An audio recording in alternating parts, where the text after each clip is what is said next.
have taken place here in Los Angeles recently, we have to go to the root. We have to go to the cause. Dealing with the condition itself is not enough. Dear Mr. Massa, I'm just trying to mind my own business. What's the matter? It's just another day, another black king captured. I'm about to lose my brain, stuck inside this ghetto rapture. I got a lot of smoke. If you want it, you can have it. They want a hat trick, but this is black girl magic. Ain't talking about the kind that'll make you disappear, but I'm talking about the power of the melanin within. Ain't looking for trouble, but I'ma say this one time. I put 2 dukes up if you try to touch mine. We still want justice for Samir and Trayvon. You say you don't see color, but racism ain't blind. They targeting little kids whose skin look just like mine. So I'm paranoid, it's a war zone outside. And I'm a black queen, so if you ask me to step out of my car, you gon' have to snatch me. Cause I ain't going no damn well. Had to spend my whole life living unfair. Ancestors got my back and they right here. You can never understand, it's a nightmare. Living in my black shoes by the black rules. You can keep your handshake, I don't dap coon. The white man to go nuts if he cash you. But you all on his side like a damn fool. Make it make sense. We are oppressed. Queen. We are exploited. We are downtrodden. Make it make We are sense. denied not only civil rights, but even human rights. Ahmadiyyah. So the only way we're going to get some of this Ahmadiyyah. oppression and exploitation Queen. away from us or aside from us is come together Queen. against the common enemy. Who taught you to hate the texture of your Ahmadiyyah. hair? Who taught you to hate the color of your skin? Ahmadiyyah. Parents, pay attention to the books, the school system, even to your little children. Lies mixed with wisdom. His skin too bright, so he was blind to the prison. My skin just right, so I collide with division. You trying to pray to God, but we tired of religion. No savior saving, we got to save our savings. We used to pay miss, how we gon' make the slave rich? But who's to blame, and tell me why you complaining? We need a team effort just to rule the nation. Like a bad relationship, missing communication. We missing moderation. They're trying to get a poison to my population. No reparations. I'm getting tired of Satan. We are oppressed. I'm Queen. getting tired of waiting. We are downtrodden. Queen. We are denied not only civil. It's the one and only queen of receipts, the dropping gems in these YouTube streets. The lawyer Royce, nowhere to go. Tune in for the infamous morning show, giving the news that you need to know. So don't you dare miss the wake-up call. Then in the evening, I got all for y'all. Get your dose of daily vitamins. You know the queen makes it make sense. So true.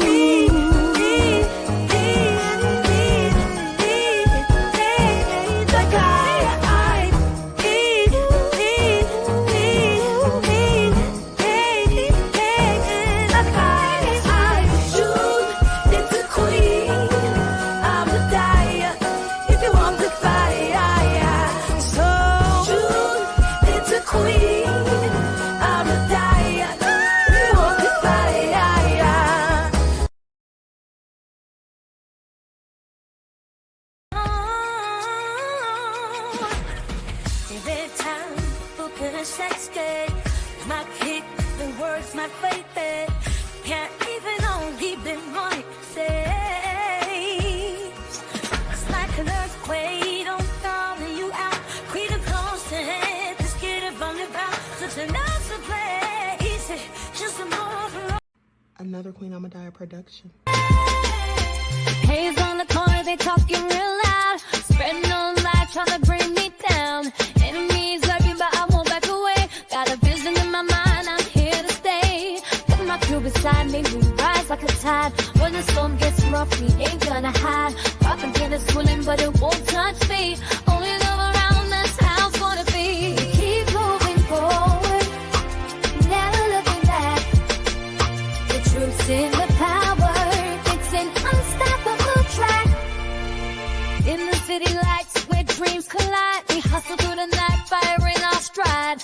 Whispers in the dark tainted my glow. With rhythm in my soul, I'm ready for the show. We break the chains, rewrite the rules in this concrete jungle where nobody's fools. Unity sings louder than the lies they scheme. In the heart of the struggle, we dare to dream. We keep moving forward, never looking back.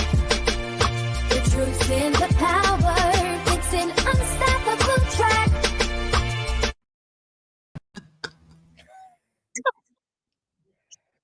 What not. did I just see? Huh? What was that last thing I just saw? I don't know. But about damn time said he was built like a bell pepper. All right, hello everyone. Thanks for tuning back in once again to the original Queen Ahmadiyyah Shakur show.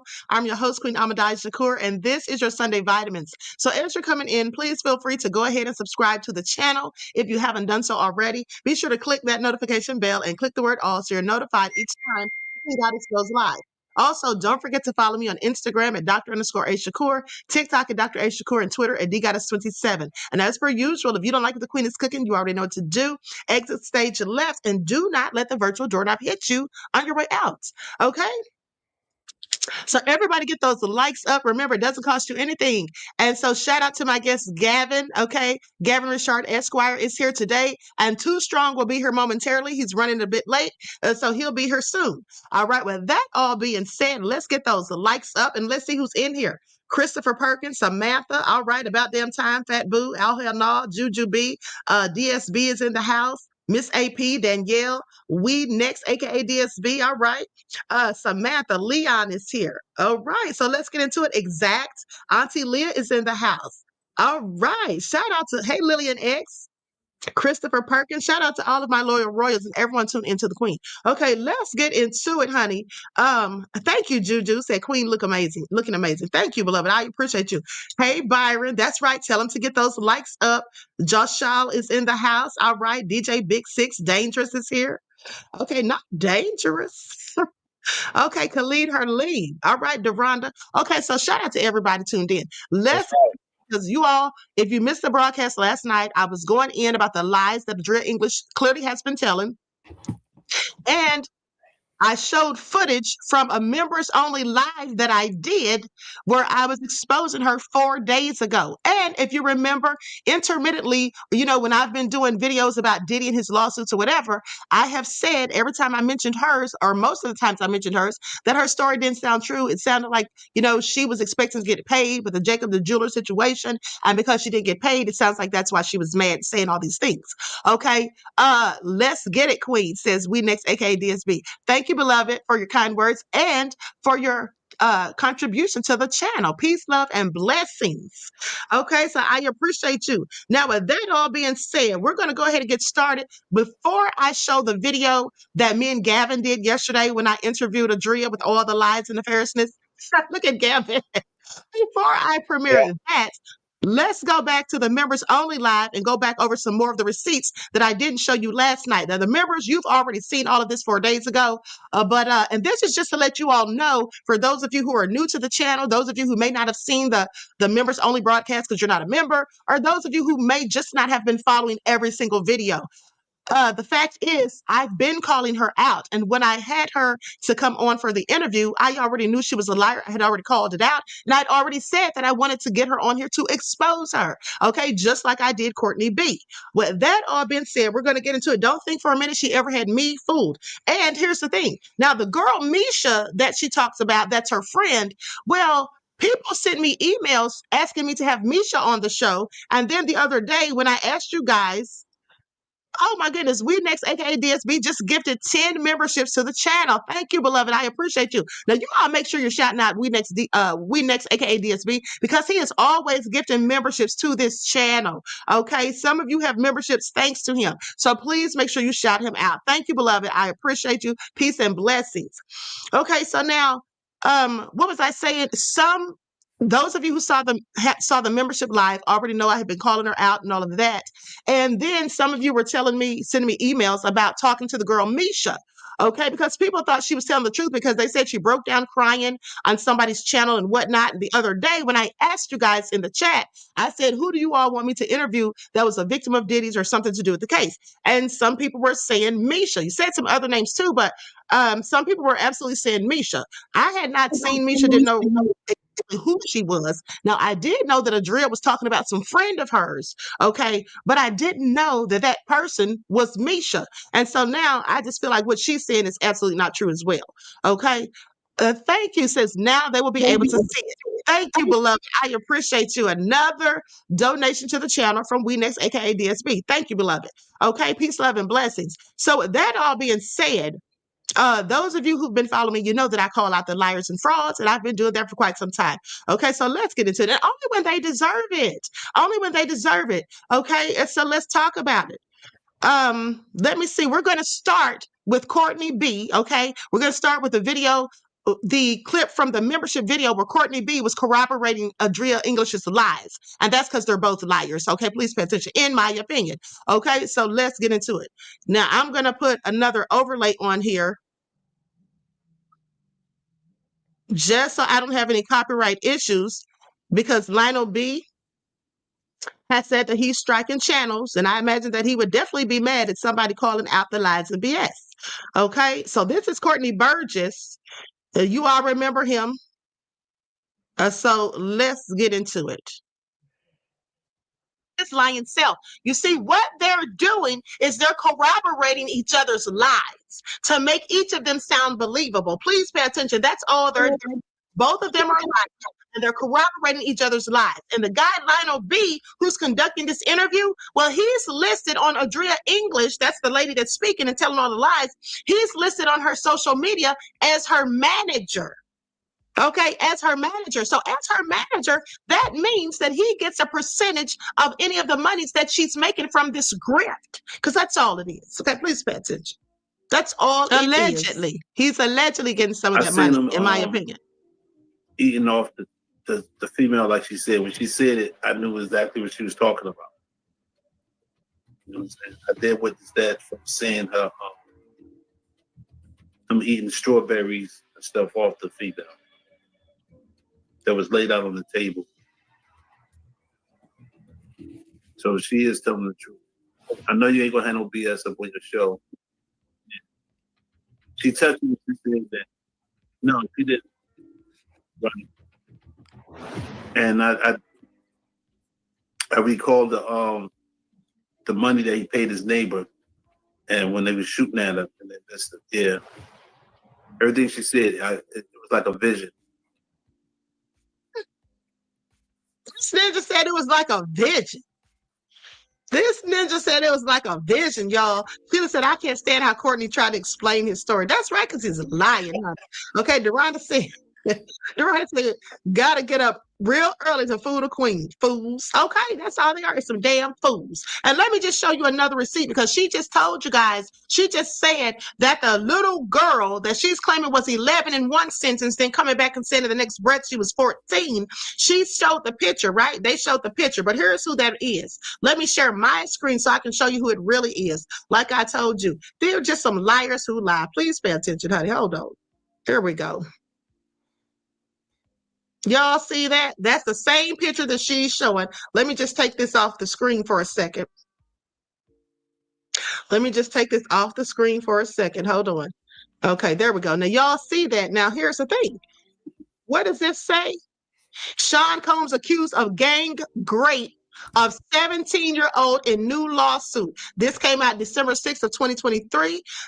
Jane Doe alleges Combs, former Bad Boy president Harve Pierre, and a third man trafficked and raped her at Combs' New York studio in 2003. Okay, I'm sorry. I already told you all who it was. That's the young lady that at 17 years old was in Detroit. Harve Pierre and another man got her. That's her. So she's lying. She is absolutely lying. Now, she'll eventually go on to say on another channel, I do believe, that, oh, they said that was the other girl, but that was my 11-year-old friend.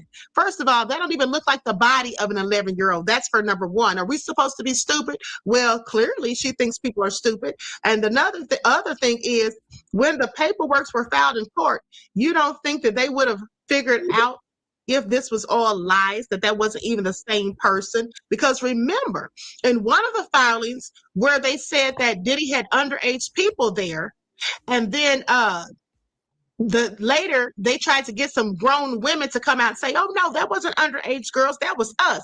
Remember that? Okay, so please, you don't think the court looks into stuff like that? This is all so crazy. You don't think the lawyer who took the case looked into that? Like, make it all make sense, honey. Just liars. But let me continue. Here we go. Telling nefarious lies at that. Put this overlay back up. Then we're going to move on to the next video. It took me back to it. And I think that's what scarred Kim. That's why she wrote everything, because she wasn't with all that shit. With all that stuff. Thank you, Courtney. Thank you, Courtney. Last- I didn't ask you to say that. Thank you. I just met you today. Thank you, Courtney. I appreciate you. You telling the truth too, Courtney. You know, Courtney, you know that he's having sex with the twins? I heard that. I heard that. Did you hear that from me, or had you heard that before from other sources? You. That was accurate. See? Honey, a lie doesn't hurt. Now that she's saying, oh, he was okay, you guys, Too Strong has entered the building. Too Strong has entered the building. I repeat, Too Strong has entered the building. Please pay attention. Now, with that all been said, Too Strong, just to bring you up to speed, I'm showing clips of a video that I did for the members only 4 days ago, where I was calling out Adria English's lies and nefariousness. Okay. Right. And then I was starting with this so we can wait until you got here before we premiere the interview that me and Gavin had yesterday with her. Okay. All right. I appreciate it. Thanks.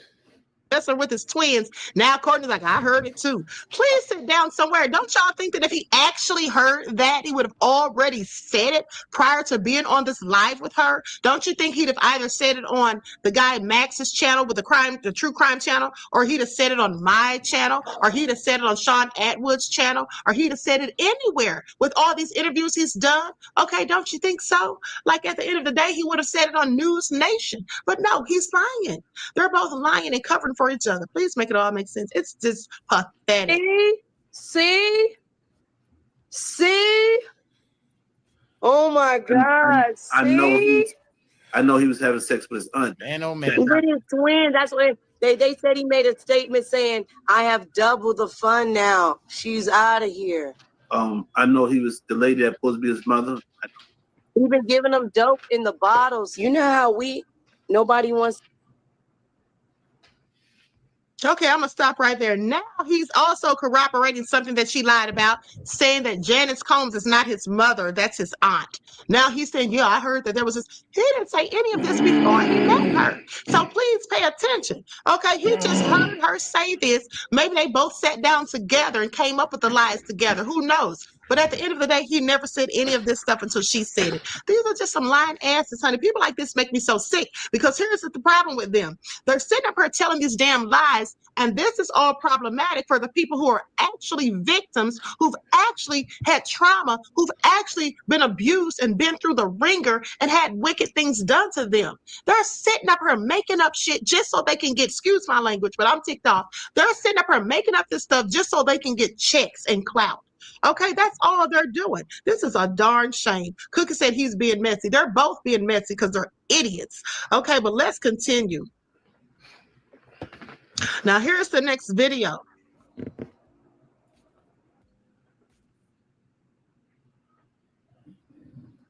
He was her boyfriend. There's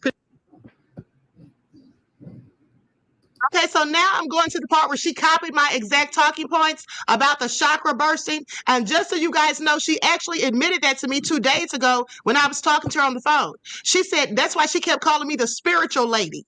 Okay, because she said that she saw my TikTok. That's where she got it from when she was talking about the chakra bursting and also the demonic stuff, because she saw the video where I talked about the lesser key of Solomon where he was conjuring demons and the energy vampire. She admitted she got all that stuff from me. Just a liar who lies. But let's continue.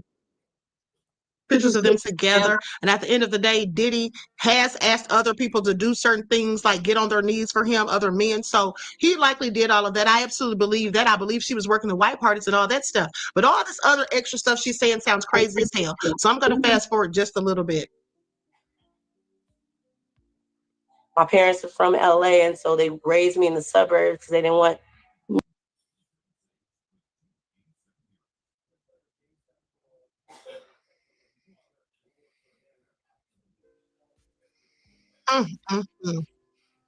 So the lies are getting more and more nefarious. Hold on, guys. Let me roll back a minute. Okay, there we go. part that I told you guys that she got from my video where I talked about Diddy engaging in bursting men's chakras. And this is what I told you all. So with that all being said, these are my talking points, and then she's going to later call him an energy vampire. Everything that I already said. Okay, so I showed you all that weeks ago, but for those who missed it, I'll show it again. But let's continue. I like to take, we have a chakra in our anus, guys and girls, and your chakra is a pathway to your soul. So because he's working for Lucifer, his goal is to take souls to hell. So that's why straight men, he wanted to turn them gay. Even if a gay man was gay, he wanted to make him be a pedophile and be with a minor. His thing was to take the soul. So that's why after a certain amount of time, he would make an announcement like, you better go on home because, the party really about to crack now. And all of a sudden, everybody's demon would come out. And that's on God. Like, have you ever gotten like so faded or drunk where your body is doing stuff, but in the morning you have literally no recollection? Like, if it ain't from your homeboy showing you it, like, man, I recorded you, nigga. If it wasn't for him showing you, you would swear up and down you didn't do that shit. But then when he show you the video, you like, what the? I jumped in the pool. I don't even know how to swim, my nigga. What? Like, I don't even remember that bitch. Like, what? It was like that. That's that blackout drinking. Right, but he had imagine everybody blacked out though. It doesn't matter if you a celebrity or that's why J-Lo left the country. He had her sticking bottles and stuff up in my homegirl. She was only 11 years old. She the girl that they put on the private jet. They took her with the jelly beans. They put on the private jet. They took her to the studio in New York and then had the nerve to dress her up in a D&G sweater, do her hair, put makeup on her, and take a picture like a trophy. She only 11 years old in that picture, and that's not allegedly. And then the same girl, J-Lo was messing around with. Man, there's so many. I drop names on the neck, man. On the we talking about. So the lies are getting more and more nefarious as the longer she talks.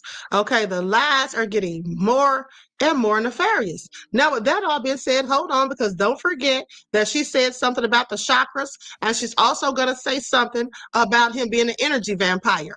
Okay? Now, with that all being said, hold on. Now, after I prove this point and then show the DMs that she sent me with her thirsty self, then I'm going to go into the interview that me and Gavin did. It's so too strong, and Gavin can give their thoughts on it. Okay, so let's start back for a second. I'm going to share my screen so those of you who missed it can see the TikTok that I did. I did a whole broadcast about it. Hold on. We're going to listen to the TikTok so you all can see this. That's absolutely where she got the information from. My talking points. Just a sad damn shame. Hello, everyone. I'm Dr. Ahmadiyyah Shakur. Now, we've heard all the stories and allegations against Diddy, and we've heard how he was violating people, even men. At the end of the day, he was violating them from the back door. And there's a very specific reason why Diddy was doing this. Okay. He was bursting their root chakras, and this is how he was harnessing their power. So let's get into it. Now, the root chakra, or Muladhara, is the chakra that's located at the base of the spine, and it gives us the feeling of safety and security. Now, when the root chakra is violated, it becomes imbalanced or blocked. And this can lead to feelings of a lack of vitality and trauma and also insecurities. And of course, these feelings are exasperated by trauma. And that would mean someone raping a person from the back door. Okay, please read between the lines. It's only so much I can say. Now, trauma to the root chakra can leave a person feeling restless or lacking energy, leading to anxiety, worry, panic, depression, frustration, resentment, or anger, feeling threatened or like you don't belong, okay? Low self-esteem, poor focus, or disorganized thinking. Now, think about the people that have accused Diddy of all of these things. You know, these people have said that they have had a lack of intimacy. They have not been able to have healthy relationships.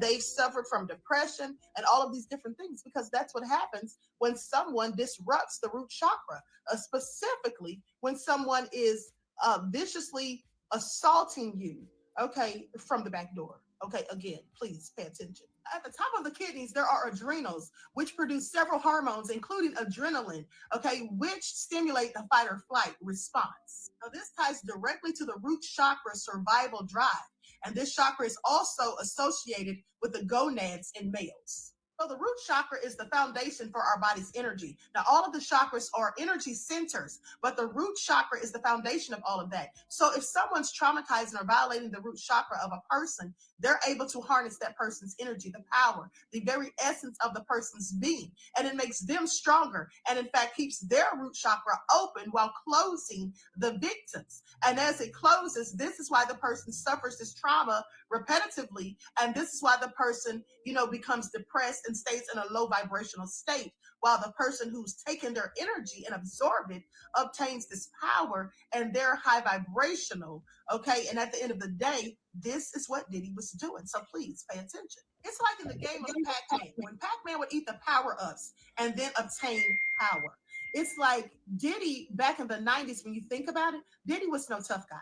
Nobody was afraid of him. Remember Jadakiss throwing a chair at him years ago? Now all of a sudden everyone seems to be afraid of Diddy.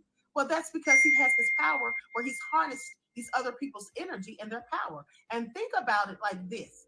Okay, so Diddy was basically an apprentice who all of a sudden becomes Darth Vader. Okay, please pay attention. Now, when you think back to that episode of Drink Champs when Diddy was on there with Fabulous, and he kept telling Fabulous something about him not partying with him, okay? And Fabulous said, yeah, I've partied with you. And he says, no, just me and you together, we haven't partied. He said something along those lines. He was clearly hitting on Fabulous, okay? And he knows that Fabulous is not that way, but he was hitting on him, and he was boldly doing it. And you would have thought that Fabulous would have stuck up and said something about it, but he didn't. He was very humble and meek. Everyone sitting there looked like they were just, shocked, like they were spooked. No one spoke up and said anything. It's like they all were afraid of Diddy. Okay, please pay attention. Now, though the root chakra is located at the base of the spine, it can actually be accessed through the perineum. In women, the perineum is located between the vajayjay and the back door. Now, in men, the perineum is the space between the scrotum and the back door. Keep in mind, I'm not saying that Diddy was a high vibrational person, because clearly he's a whole demon. And I believe that he has many demons, a whole legion of demons, seeing as how he was carrying out these rituals where he was invoking certain entities, okay, malevolent entities at that, allegedly. With that all being said, it would be immediately after violating someone's root chakra that he would be high vibrational. If you've ever seen videos of him where he's just all pumped up and amped up, that was likely why. Okay, so please pay attention. And let's not forget about a transference of energy. Okay, energy can neither be created nor destroyed. It's simply transferred and transformed from one thing to another. Diddy has demonic energy because of the things that he's engaged in. Now, with that all being said, when he's violating these people and, disrupting their root chakras, at the same time, he's implanting basically his nefarious demonic energy into them, okay, through the perineum. Now, with that all being said, this travels up the 33 vertebrae of the spine, okay, crossing the vagus nerve, and this basically acts as like a second personality, okay? There's like a literal host, like a parasite, shall I say, a parasite inside of this person, using them as a host. So what he's done is now he's put his demons into this person, and the demons will keep the person low vibrational in these low vibrational states, keeping them from having happy, healthy relationships, having them, keeping them from having a good intimacy in their relationships and things like that. Because remember, the root chakra is directly connected or has a lot to do with our sexuality. Okay, please pay attention. So because energy is contagious, that would make Diddy a psyche vampire, or a energy vampire, as some people call it. A person who takes the energy from other people, leaving them feeling drained because they're putting all of their negativity on you and then taking your positivity to strengthen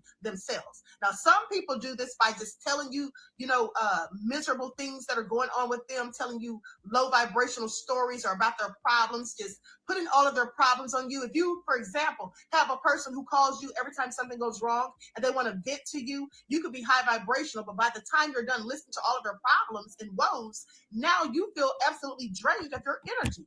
Well, that's what Diddy was doing. Only he wasn't doing it through words and telling people things. He was literally doing things to them physically, putting all of his nefarious low vibrational demonic energy on them and robbing them of their high vibrational energy to gain power. That's what he was doing.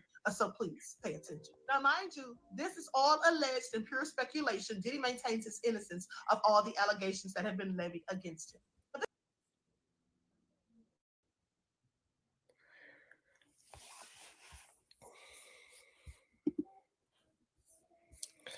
Can we talk?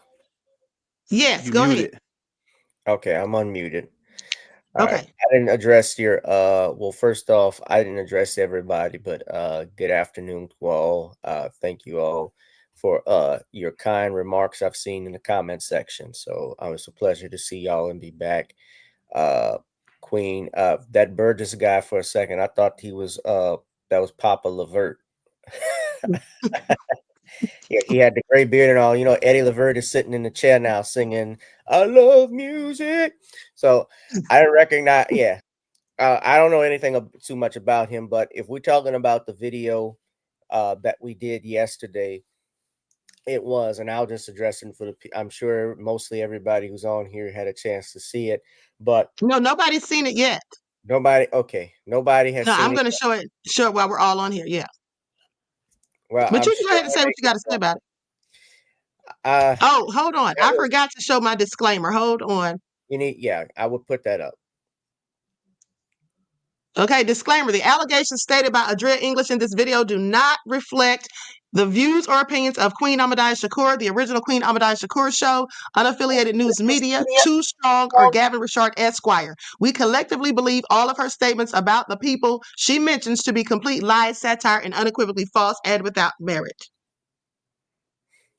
Well, I would go further. I would just actually just add, and what I would say is that while she makes her allegations, these are allegations as an attorney. And Uh, everybody's presumed Everybody is innocent. presumed innocent. We don't know everything that happened because I wasn't there. So that's why I've been very cautious about saying stuff, even with Diddy. And I know Right. you've been against him and don't support him, but I've just taken a position myself that I don't know too much of the facts, whether it's true or not. I think that some stories do sound like they could be true, but others, some stuff doesn't ring quite right. And there were things that were said in that, and as everybody's going to hear in that interview, that just didn't rub me the right way, that just didn't seem right. And one of the big things I'll tell you that the lady that we interviewed yesterday, she made mention of someone, I believe it was her, actually being assaulted in New York, or someone was being assaulted. Yeah, she was being assaulted out in New York, and she even admitted that this was done in the presence of the NYPD that was present there right across, and she said the police station was right across the street. Correct, Queen? Right. And now I've never been to New York, but I know New York is known for not being a very hospitable place.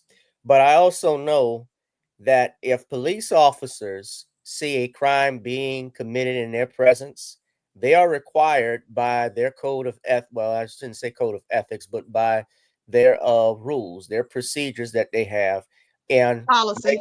arrest. It's a policy, correct? Because something like that could actually end up, if they fail to do so, and let's say someone were sent to the shadow realm in their presence, that's something similar like Not that. a shadow realm. Well, I didn't want to say if I know what you're saying. I know. That was a good way to say it. That's all I'm I was saying. quoting my friend Sean James. Yeah, you can actually be sued for stuff like that. They would be in a loss litigation. There certainly would be ramifications for those officers that were present. I know this is in 2004, 2005. I don't think they would have video camera footage of it, but it would be hard to believe that in a major city like New York that happened and she allowed it. So some she was saying, just didn't ring right with me. She also admitted out of her own mouth that she was a groupie. Now, that doesn't mean Mm-hmm. that doesn't mean that there weren't things that were going on that were illegal. Yes, from a standpoint, Diddy could very well have done something, but at the same time, there were no charges for that. He's presumed innocent, and She honestly, also talked about her friend killing people. she talked about that. And then when I was asking questions, because I don't follow, from those who know me, while I have followed the Diddy incident, I've listened to stuff.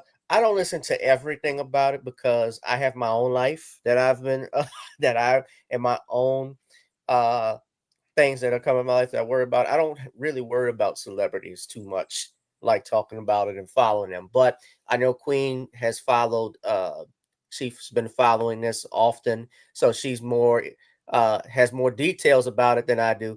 So I was asking Miss Asia some is it Aisha or Asia? Adria. Adria, I apologize. Adria. Well, I Adria, was yeah. asking Adria some questions about it. I was trying to follow up and she was defensive. Now, I didn't tell her I was an attorney or anything like that, but I wanted to follow specifically when you ask stuff like this. What are the timelines? Well, you know, when did this happen? Well, it was in 2004. Who was with you in the room? Did this happen? Did he offer you anything? He offer you a drink or anything? No, I was a go-go dancer and he was paying me money. But she also, and the problem I think with some of her statements, and I will tell her this, and you know, I didn't tell her this, but she also incriminated herself in some of these She actions sure did. that she said to have occurred, especially one that involved a minor.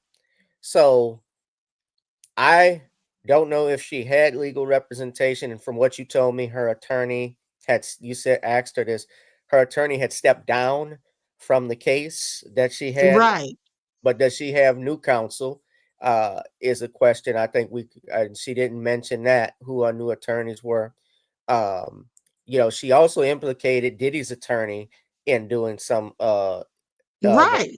this illegal Now let activity. me say something. Let me say something about that, Gavin. Not to cut you off, but she Yes, no did mention Diddy's current criminal defense attorney, which is very interesting because, of course, Mark Agnifilo was not Diddy's attorney in the early 2000s. right.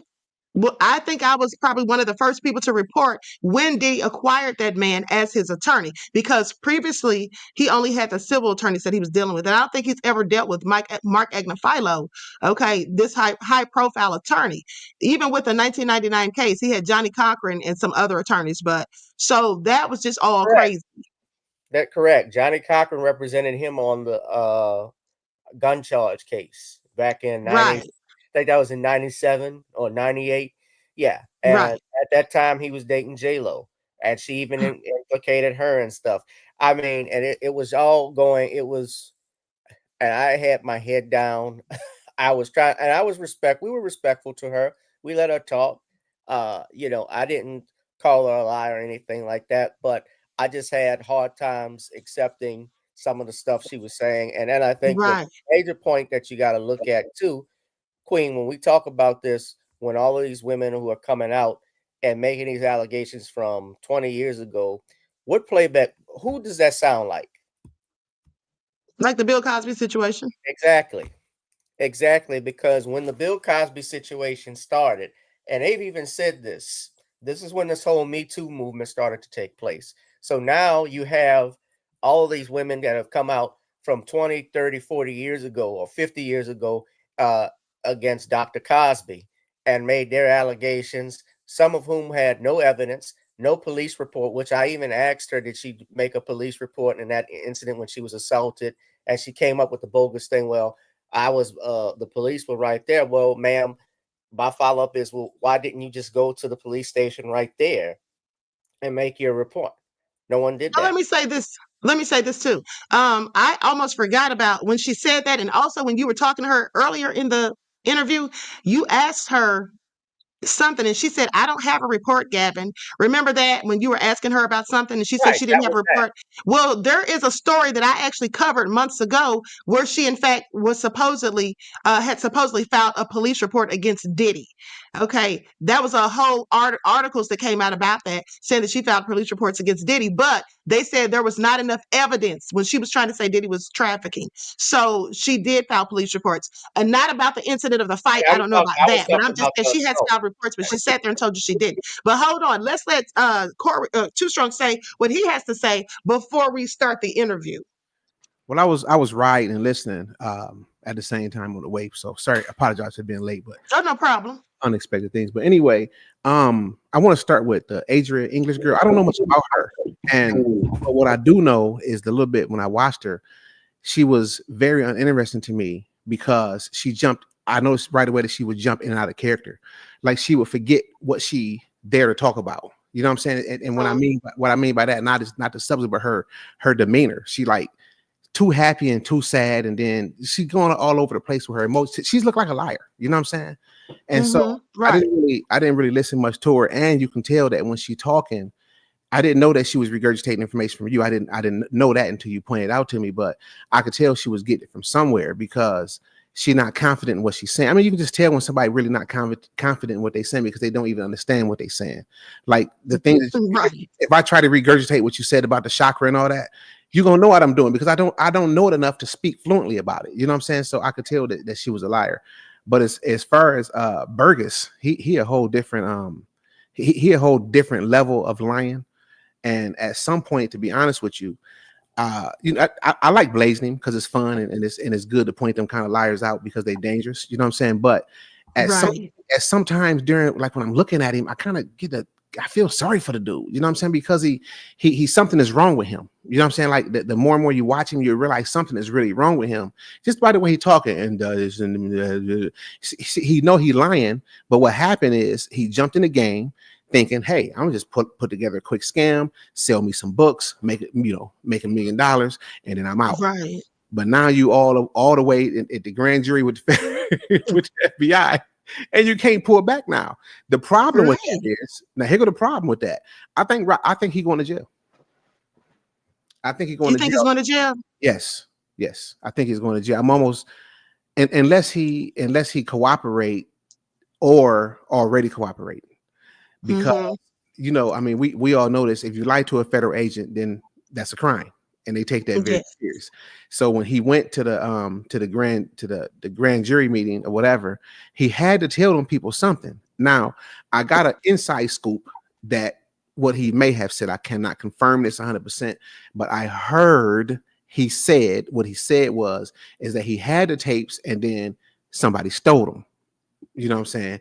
And then he can give him some time and he probably can get the tapes. Now they know he lying because that's why they say, yeah, go ahead. Because they let him dig a big hole for himself. So now when he talked to him again, then what he gonna say? Because you steady saying that you saw minors on these tapes. You saw Justin Bieber and you saw I think he said Usher, if I'm not mistaken, but for sure Justin Bieber. You seen him Justin Bieber, definitely. Yeah, you seen him on tape when they were minors and you didn't report it. Not only did you not report it, you held on to the tapes. You understand what I'm saying? Then it's alleged that he tried to sell the tapes through his attorney.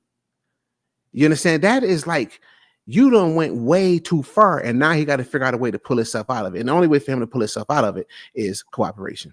And let me just point out too, if he had tapes of a minor involved, obviously. Don't say the word. I won't say the word. Okay. Okay. Just say it. But anything in a lewd or lascivious act, let's just say of inappropriate nature. Inappropriate, yeah. That he would actually be in possession of what's called child, and you'd already know what the rest of it. Yeah. And that's what I told him when I interviewed him. That's what I told him when I interviewed him. I asked him about that. I said, you're not worried about the feds coming to you about this? And he said, oh, they already came. He said, first of all, I didn't watch all of it. And then he said, the feds came and got it 2 days ago. But then on somebody else's broadcast, he said that he threw it in the fire. And then his latest is it was on his telephone. Right. Now, he, when I approached him about doing the interview, well, actually they approached me. I think he went through one of my subscribers. This is what I think I suspect. I don't know how it really happened, but anyway, I ended up with his telephone number. I hit him up and he was telling me, oh yeah, man, I got the tapes. I'm like, man, you got the Diddy tapes? He's like, yeah. All right. Send it to me. He said he can send it to me. So he sent me these fake videos. Like this is, and I know people might say, and especially you as an attorney, you say, man, you stand on, they're going to raid you next. No, they're not, because they already got his telephone and every text message that he sent to my phone, they already got it. And the stuff he sent me was fake. You understand what I'm saying? So it's like, I'm like, dude, who is that? Oh, that's J-Lo. Yeah, that's just J-Lo. I said, man, that is not J-Lo, dude. So I told him, let's not do the interview because I know you're lying and I don't want to do this. Him, right. Yeah, I warned him. I got all this stuff documented. I told him, look, man, I don't want to do the interview with you because I know you're lying, bro. Oh, I ain't lying. You got me twisted. No, we're gonna do this interview. So okay, because it was part of the deal we made. So all right, let's do it then. So we did it, and the whole time I knew his lines, and I went around, turned back around and blasted him because he dead wrong for what he's doing. Just think about the now listen, I know Diddy, I don't, I think Diddy is low down and rotten, right? So don't get this twist. I'm in no way supporting him, but that man got kids, and his kids had a mama that's been deceased. You know what I'm saying? Over all this mess. You taking her so-called story that you done wrote up yourself, selling it, putting it out there, telling all these lies, man. Shut up. Quit doing that. Like he wrong on multiple levels. I think we gotta look at it from this point, and this is also to the brother. I see someone in the comments who's saying he's guilty. Everybody is looking at the wrong thing with this. It's not about whether you think Diddy is a dirtbag or not, or scumbag. Mhm. Yes, he could be very. I'll admit to you, he's a jackass. I saw what he did to the woman on tape. Although I've heard there's more to it. Even so, I didn't like it what I saw. Because that's not the way. Even if someone were, let's say, stealing from you or taking money, I wouldn't have handled it the way he did, like that, and then bribing the hotel managers for the video, things of that nature. But that's not what he is on trial for, what he's being charged with. We're looking at the wrong thing. We need to be worried about the fact that the United States government has used a RICO charge. And if you read the indictment, it was very short. They've used a RICO charge to get at a rock star, a rapper, a rap mogul. RICO was used to go after the mafia. That's the point of this. That's the whole thing. He's not on trial for what he did with Cassie. Has nothing to do with that. You want to be mad about it? Fine. You want to be upset? He should have been prosecuted? I agree with that. But that is not what he's charged with. We have to look at the fact that we have the United States government. First off, you indicted R. Kelly under this statute, under the Mann Act, which we know from the Mann Act, the history, that it was used to go after Jack Johnson. It was after Jack Johnson, because he was heavyweight champion of the world, and its purpose was to keep men, heterosexual men, from transporting women who weren't their wives over state lines. Well, I'm pretty sure I talked about that on the live. But we're talking about the government regulating basically a private relationship between consenting adults. And Right. yes, while there may have been revisions to that law, that was the purpose of that law, was to get Jack Johnson's championship belt from around his waist, because he was knocking white boys out left and right. So what we have here, and why Diddy is being tied into, and I'm looking at it. I watched the indictment. I even talked with Judge Joe Brown about it, and he's even saying that there's nothing here from the indictment standpoint that shows to him why this is under a RICO or Mann Act. Now, if there were other things involved, and I know I have to use my words carefully about it, then they can find it, we'll find it. But the fact that we're actually making this like this man, is comparing him with, I'll give you an example. We have R. Kelly, who was indicted under the same laws under this case. R. Kelly may be a sleazeball. I agree. I don't think R. Kelly, though, amounts to John Gotti, which is what the RICO statute was about. I felt these were overcharging. They were going back over something like this. So someone mentioned the baby oil. You can buy as much baby oil and sex toys as you want. That's not legal in this country. They had the baby oil packaged up like it was cocaine, like they did a drug bust at Ghost House from Power. That's not what that is. That's not a crime. So we got to get our emotions out of this. And that's also why it's important. And I'll land my plane here, Queen. Why we also got to vet people who come on and make accusations, because we don't want someone, obviously there could be legal ramifications for it, but we want to get to the bottom of the truth and what happened. And if you say, like you say, then that's fine.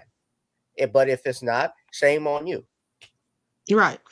Okay, now let's go to the video. I'm going to share my screen. Likes up, everyone, please like and share.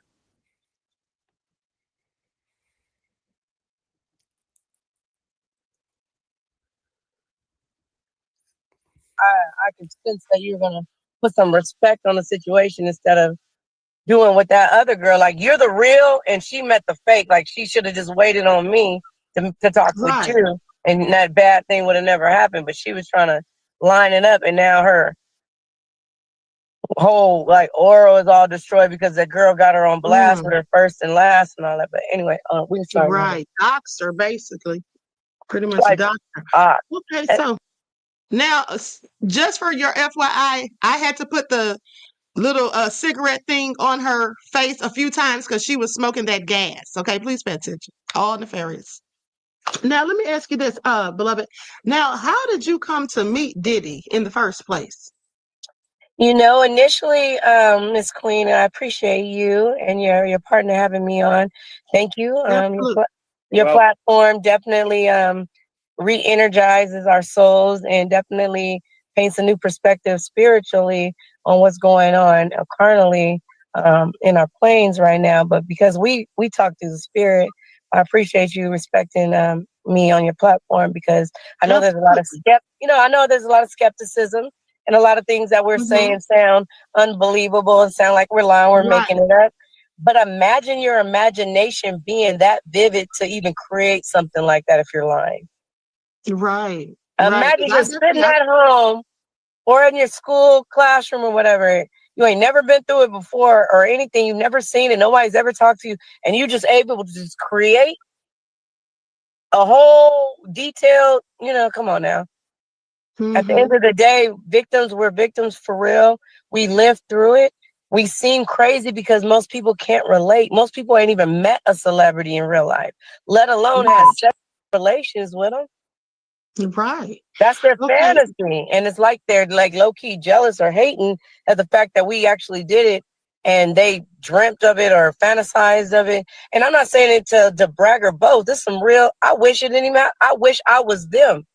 I wish I was just working at Walmart and never got approached with this kind of lifestyle. And they could have traded and they could have been me and got it all for the glitz and glamour.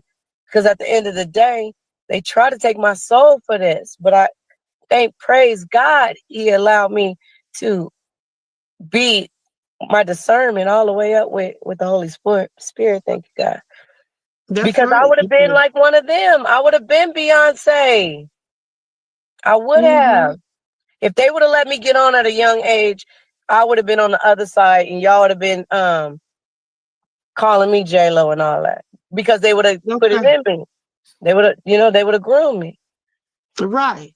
Okay, so now tell me how you met Diddy, how that all came about. But also, let's keep in mind, YouTube is very strict with their guidelines. So let's, some of the words we have to not say, or you know what I'm saying, use alternative words. Okay. Like I say, sexual instead of saying the word, or assault, stuff like that. Rape instead of the R word. Okay, so just be mindful of that because you know how YouTube is. Okay, so now, so tell us how you so I initially met Diddy I thought was through my ex Anthony Gallo, for the fact that he got a modeling contract in New York. He asked me to come to New York with him. He had never been. He was more wanting some kind of support, like a rider with him. And I agreed because my family had found out about my past in the adult film industry. So Jaguar Wright recently revealed and let me know that they knew about me all along before I even came to New York. Because when my movies dropped, it was everywhere. So they already knew who I was. So day one, when I stepped through, man, it was all a manipulation and a setup from the day one. Her Jaguar. Now she's talking about her corn movies with a P, you guys. Okay, like everybody just knew her because of that. Please pay attention. All right. Wow. Okay, so I'm sorry, go ahead, Gavin. And then the second setup, not to cut off Gavin, and Gavin, hold that thought. I just got to get my thought out because I'll forget. And I want you to touch on this.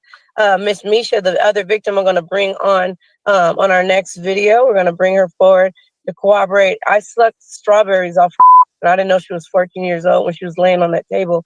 But the reason why I'm bringing her up now is the fact that there's a lot of things going on. That the kids are in the green canisters down at the ports, and they're making noise, and they won't open it because they think it's a strange animal, but it's kids. They need to open up them canisters and let them kids just open it up. Wow, that's crazy. That is absolutely insane. Go ahead, Gavin. I just was gonna ask about what year was this when you met Diddy? 2004. Okay, 20 years. All right. Okay, Yes. so your boyfriend at the time, Anthony Gallo, and I've seen him. I've seen some of his smiling pictures and stuff. So he was trying to go and work with Diddy, or just become a model, or whatever. No, What yeah, did you just go he with? wasn't even trying. He was with the homies and everything. I wasn't there at this time, but he was at the movie theater. I think he was at the Grove or something like that in LA. And like what he describes as non-heterosexual, a Caucasian man approached him and said, "Hey, you have a great look. You know, here's my card. I'm a model scout." And initially he like wanted to talk some mess to him, like, "Get the F out my face." And the people he was with was like, "No, he seems legit," because Anthony is a good looking person, but he was raised in like the hood, and he took it as that's some funny business. So anyway, long Okay. story short, the people around him said, "Man, call the number, just ain't gonna hurt to see." He called the number and the guy was legit. And he gave him an opportunity to come to New York to go on a couple auditions. He went initially alone by himself. Okay. When he came back to LA, they called him and said, "Hey, you have some callbacks, some go-sees. We can't rep you 100 if you're not gonna be out here, because they need to see you the same day sometimes. If you all the way back in LA, we got to do all this. Okay, we can fly him in. He can see you on.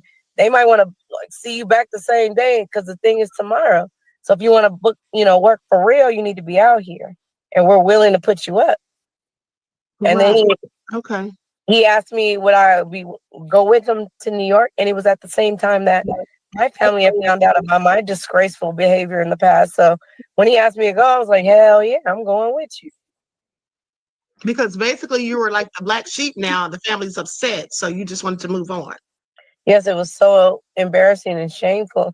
I mean, imagine walking into your living room with your grandma, your auntie, your mama, whoever is the one that raised you for the majority of your life, the one that has the hold on your emotional capacity, on the big screen, watching you have intercourse in your mouth and your Wow. And Be careful of the words. Now be careful of the words. Yeah. Okay, but that's I'm just saying, and at this point, this is in 2004. You were No, these movies were made in 1999, and my family found out about it in 2004. no, but Oh, I'm sorry. What I meant by 2004, I was referring to when I asked when did this happen, when you were starting to meet Diddy. I think you were alluding to the fact it was like in 04.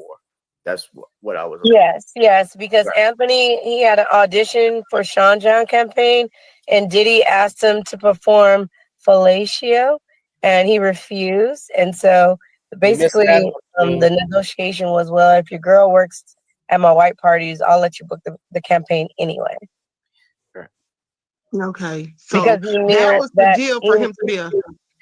Because they already knew that I was a extracurricular worker, and then I was also working at Larry Flynt's Hustler Club on the 51st and the West Side Highway, and my name was ringing through Manhattan. Okay, I think Gavin has a question. Go ahead, Gavin. I just said I'm just clarifying. Y'all weren't underage at this point. I was never underage, but my friend that I will be bringing on the next video, she was underage from the beginning. But 11. But not Anthony. No, when we moved, he was 21 and I was 24 when we first moved to New York. Okay. It was never about underage. It was about me being an employee, forced to consume alcoholic beverages that were laced, and forced to perform sexual using the coercion of my heart of wanting to be an entertainer. Can y'all pause it right there? Now let's remember to call it SE-actual. Okay, I know it's kind of hard to remember, but So with that all being said, so you got this gig, okay? Your boyfriend's doing the Sean John campaigns, and then you're supposed to be doing the white parties. Now, what was it like, your experience with the first one that you did, the first party that you did? Man, the first party I did, it was so fun. It was so live. Like, I called back to Cali. I was telling all the homies, like, man, you'll never believe it. Like, everybody was there. It was a great experience. I made money, I networked. I got to show Diddy what I do. I was full out, like in the dancer world, or the sing full out or give it full out. He was able to see me full out, and he said I was dope. So I thought I was, I was on. I thought from there I was gonna be famous. It didn't happen that way. Right, Queen.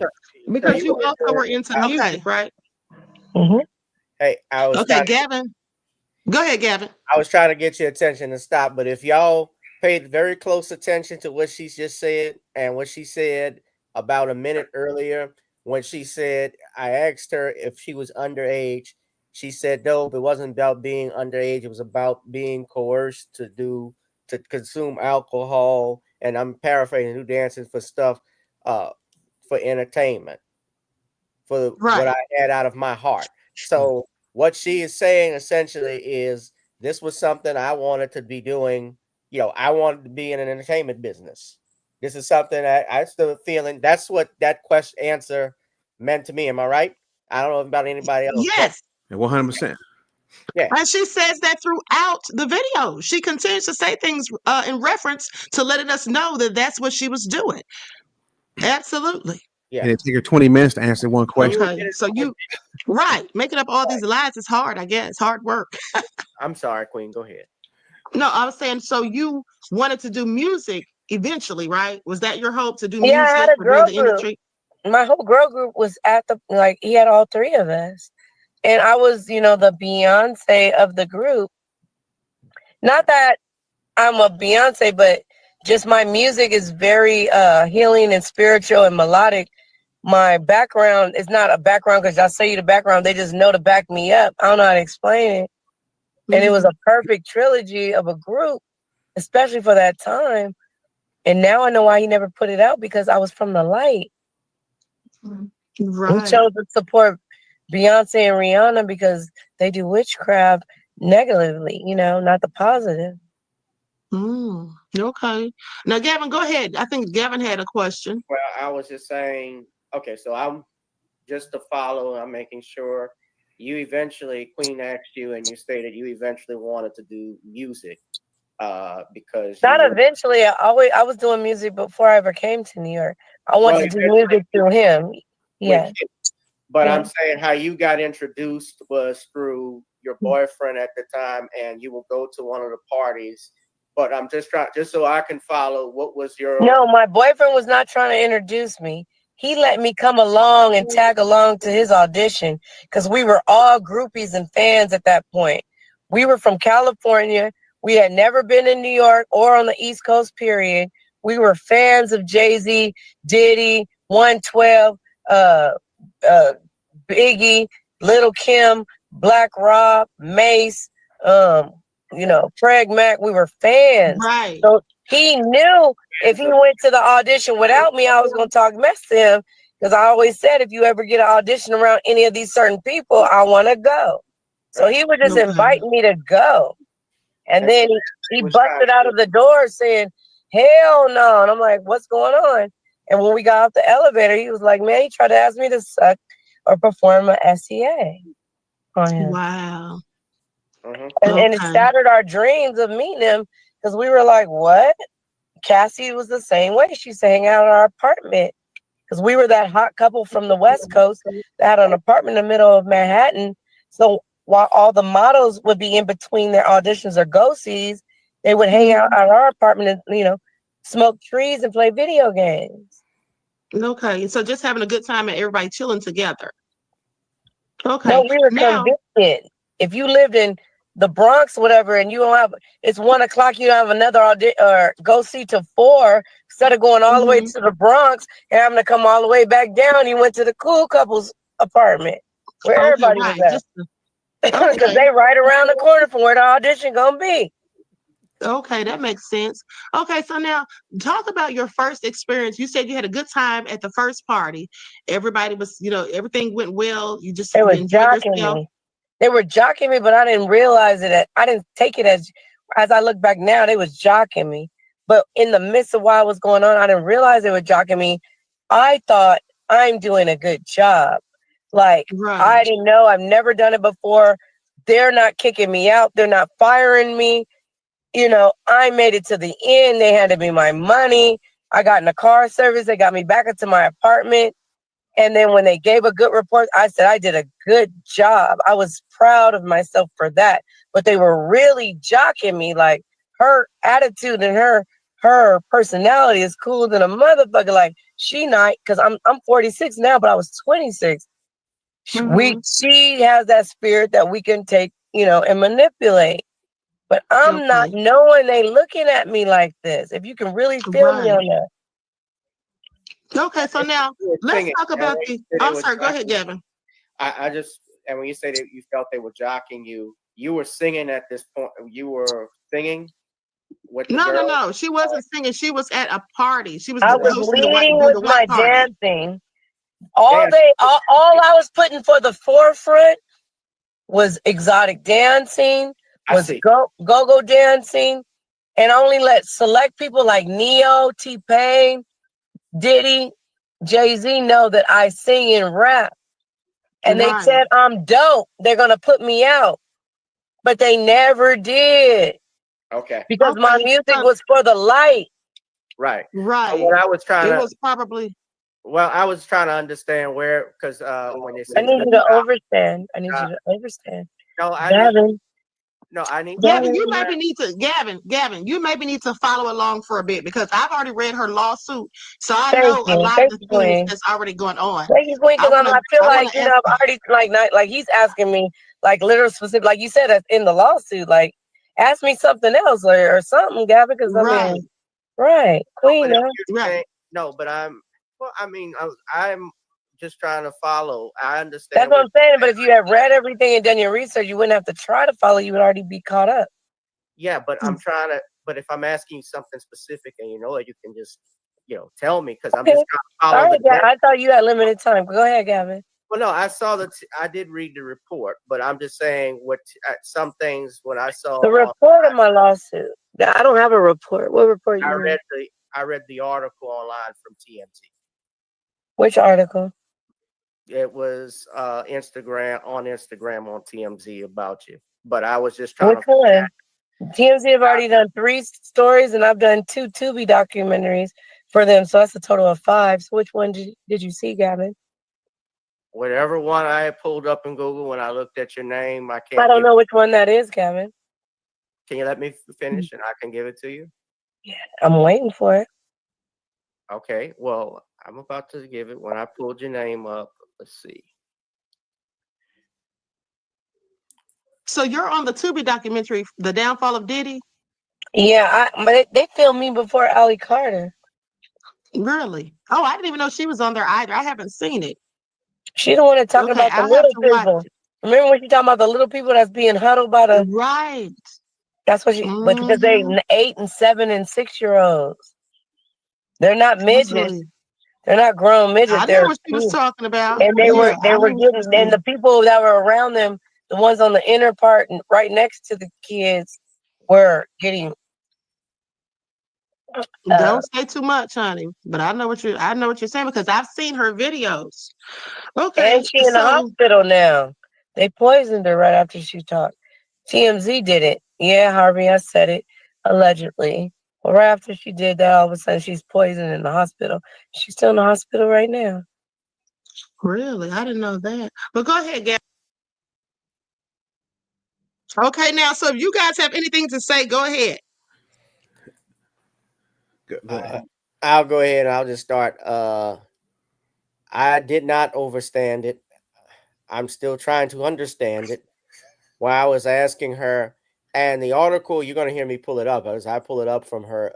It was from the Jasmine brand. I just Googled. Look, like I said again, I didn't follow the case, like talking about it. So if I'm asking a specific question, it shouldn't be hard Right. for you to answer directly. I'm just asking, were you there as a dancer or were you there singing? Because she mentioned earlier, she did make it very clear she wanted to be in entertainment. So typically, she said she was always involved in music. So I was wondering, my thinking was, especially if that was in 2004, perhaps she was trying to be, and I'm just trying to follow, if she was trying to get some type of record deal with Diddy, if she wanted to be in making the band or anything like that. And you're going to see me in a second. I'm going to pull the exact article. Now, I will say it was the Jasmine Brand on her Instagram page where she had the article about Adria. However, she was quoting TMZ in the article. So we'll follow up with that. But yeah, you can go ahead, Corey. No, I was just kind of laughing. It's kind of stressful to watch it because I hate that she won't answer your questions and she keep running. I like how but she good though, because I like how she do a little flirt thing with you a little bit here and there, and then she kind of keep drifting. You know what I'm saying? She won't answer no questions. It's kind of aggravating, but it's what make it, why I get through this, because I'm enjoying how y'all looking at her. Right. And that's pretty funny. Evan, with what you were saying about the article? No, what I was reading from was quoting TMZ, but it was per the Jasmine Brand, what I had pulled up on Instagram when I put Miss English's name in here. So what I was saying, if it was that when you were saying they were jocking you, was that you were referring to, I was trying to figure out why you were there and what they were applauding, but you were there for dancing. So that was the reason why you were there. And right, yeah. And the reason why they put and listen, the reason why they put me in Vibe magazine, they didn't put the other two girls in my group, just me. Well, number one was to alert and let all the men who wanted extras that were coming to the parties to know who to look for. And to number two, laugh and undermine the girl that we all gang up. Hold on, you guys. I want to address someone's comment in the chat. Trinity Love 85 keeps on trying to defend this woman who's a whole liar, in my opinion, and talk about it's a shame to mock her. She stated that she was there and willingly did her thing. She didn't consent to having a train, on her or whatever, and being given illegal substances and then having it taped. Honey, nobody's even talking about that, okay? Nobody said that she did consent to it. Nobody's talking about that. We're playing what she said during my interview, and I didn't ask her about any of that, what you just said, okay? So if you keep listening, then maybe you'll realize that she's a whole liar who lies, okay? And I don't know why liars lie, but if you want to cape for her, she literally just said that she gang great somebody. So you want to still keep defending this woman? Please sit down somewhere before I kick you out of my chat for being obtuse. But let's continue.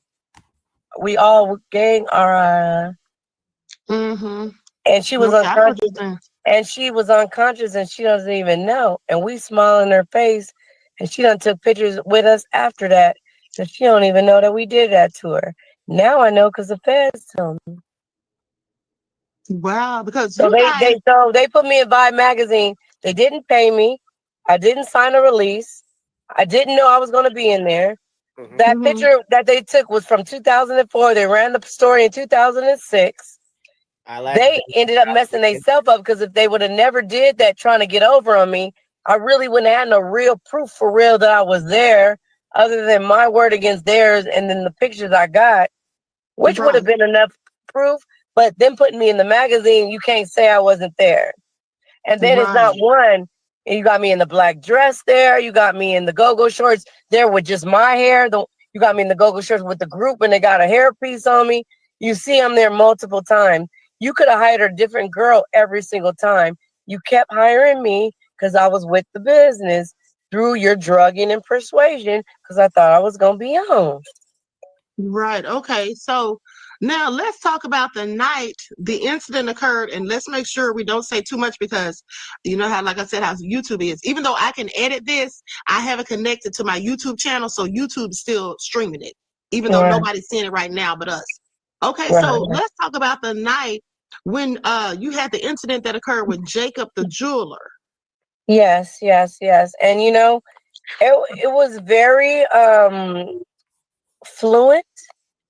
Like it wasn't like a force where there's like a gun to my head. Like it wasn't like, we slapping you down, slapping you up, and you get the knife is to your neck, and we talking mess, and you crying and you slobbing, and no, it wasn't like that.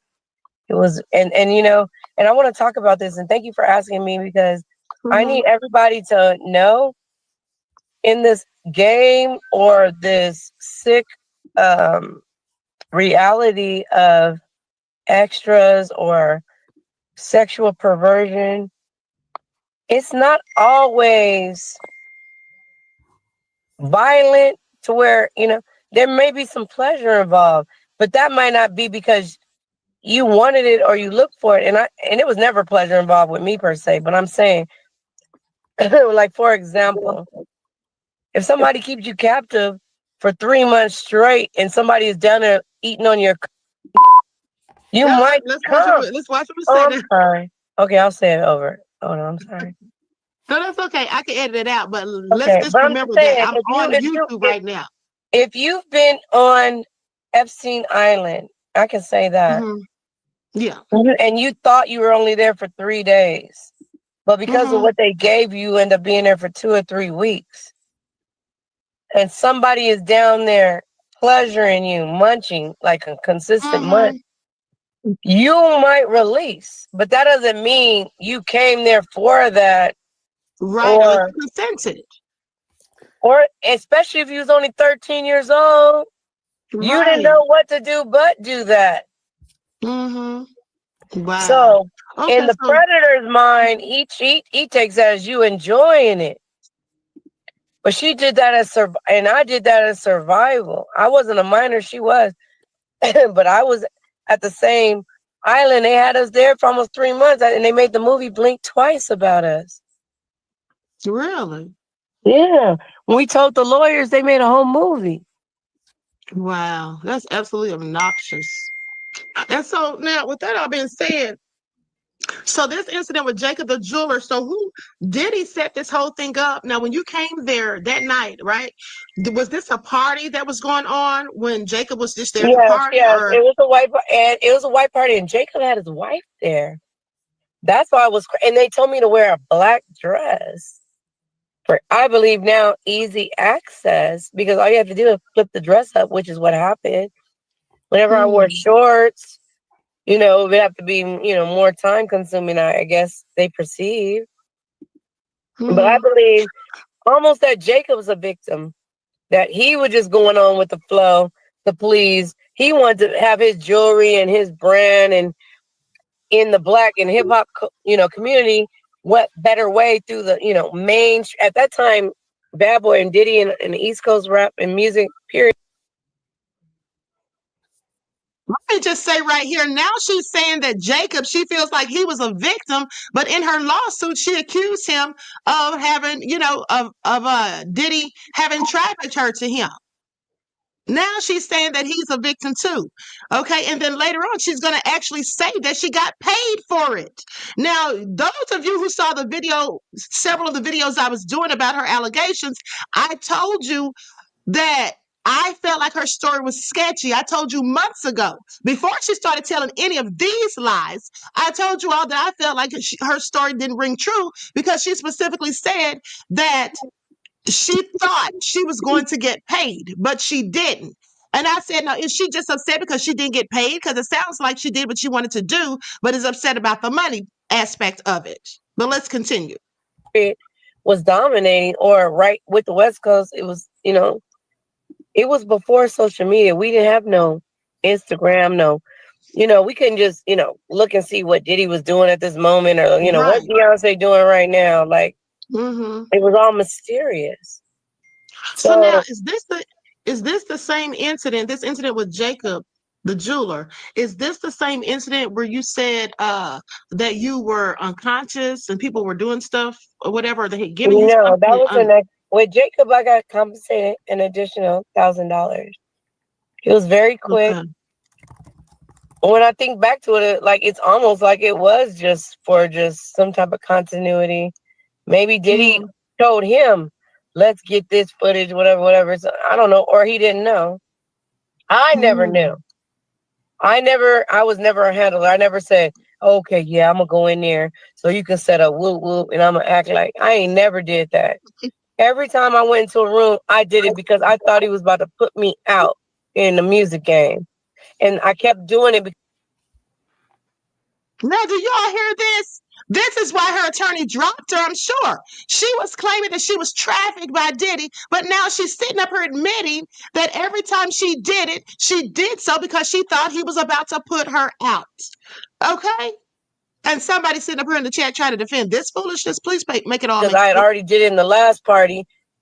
Man, if I give up now, I did all that and I get nothing. So I thought. So you wanted to keep going, trying to get your career off the ground, right? He said it was like a fraternity or sorority that I was on an initiation. I literally thought everybody was gonna be like, this is the time I'm gonna announce you as you and I'm gonna let you do it. And he never did. So when all this stuff was going on, did you ever mention any of these things to Anthony? Did he know that Diddy was having you do these things or whatnot, or you were doing these things? Yeah, but Anthony was jealous of Anthony. It's weird to say, but he was jealous of me. Blowing because he came to New York with the dream to be a model. And I ended up in the magazine by default without even trying. So instead of being that good boyfriend to be like, you know, yeah, babe, like a Swiss Beats would do for Alicia Keys, he more was a hater, like a Ike Turner and a Tina, like doing in the magazine for. And then he got on some pimping. And he made me have an abortion and he got the pimping on my friend that I'm talking about. And I wasn't even going to talk about that, but fuck it, my spirit telling me to tell you. Go ahead, tell it, honey. It's all nefarious. Yeah, Anthony so he was pimping you out. That's a darn shame. Yeah. After, because I started dancing because we got robbed for everything and we didn't want to go back to Cali broke. But after I started succeeding in the dance world, because I danced to pay the bills for us, he started having relations on a below board level with celebrity females, Rihanna, I don't have to say allegedly, Megan Good, a few models at Ford, and making me look like a fool, even though we had been together for going on 6 years. Wow. Okay, let me address this question. Sierra said, Queen, did you have to pay her for this interview? Child, didn't I tell you guys 1,000 times to don't pay for interviews? But just let me drop my receipts, okay, for those of you who have questions, because I noticed yesterday in the chat, someone said, oh, can I get $2,500 for an interview as if I paid her? Let me just show you what I did. Okay, she was running game, so I ran game too. Please pay attention, okay? Y'all see this? This is what I sent her. Okay, this is what I sent you. Let me read it to you. Hold on, let me enlarge it. Please pay attention. Okay, I wasn't paying her lying arse for nothing. This is a contract that I sent her. Okay, I was professional about it. It says November 22nd, 2024, contract for interview. Contract for interview and donation from channel for monetization of video with Adria English and Misha. I, Queen Ahmadiyyah Shakur, agree to send Adria English 75% of all revenue generated from the interview that I'll conduct with her and Lamisha Fuller on 11/23/2024. I have agreed to the terms and conditions of her and Misha's appearance on my YouTube channel, The Original Queen Ahmadiyyah Shakur Show. This contract is null and void if either interviewee is caught telling any lies, whether blatant, by omission, half-truths, etc. This is duly noted by Queen Ahmadiyyah Shakur, Adria English, and Misha on November 22nd, 2024. Signed, Dr. Shakur. Okay, Dr. Ahmadiyyah Shakur. So that's the point right there. Okay? I didn't pay her a dime. And I gave her that contract because I already knew she was going to tell lies because that's what she's already been doing. And I've already proven it. So no, I didn't give her anything. So please pay attention. Okay? And also, if you can see, Misha didn't even show up. So that too was part of the agreement. The icing on the cake is when he made me go get the unaliving of our child. And then he flew to Las Vegas the next day and celebrated with his homeboys the fact that he dodged it, because he told me, if you do this, because we popping right now. We famous. Everybody paying attention to us. I'll marry you. So I did that. Then he flew out the next morning. I had to call a couple girls from my club, and I was screaming for half the day into the air. Wow. So I didn't want to unalive my baby. I can imagine. I'm sorry you had to go through that. Now, so with that all being said, without getting too explicit, careful of the words, let's talk about some of these other allegations you've made about, Justin Bieber, the stuff that was going on with him. That all sounded so horrendous. Well, it's not an allegation. It's actually a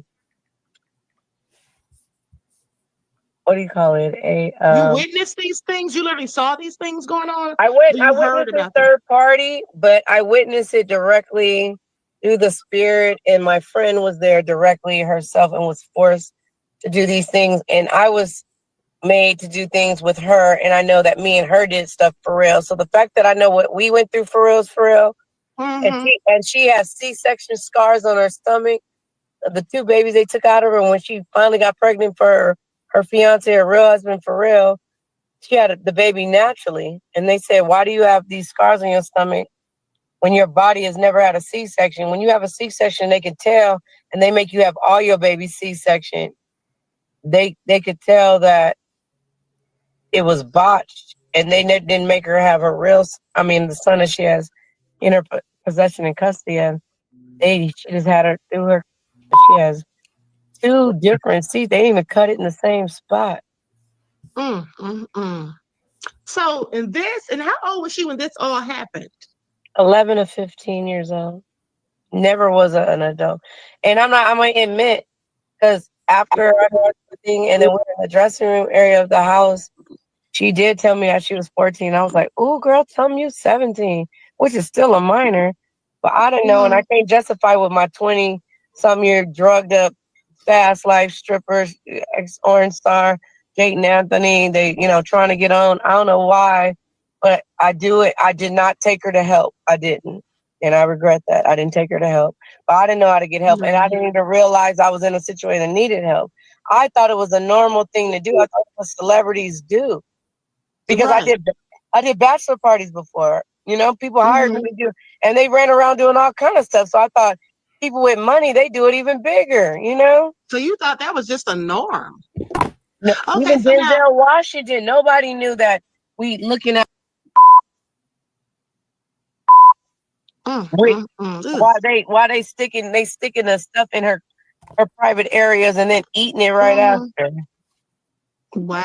Now, and even in one of the videos, you can see she crying because she was yelling, "I'm 13." This is right before the other party. She's like, "I'm 13." You can see the tears on her face, and they still kept going.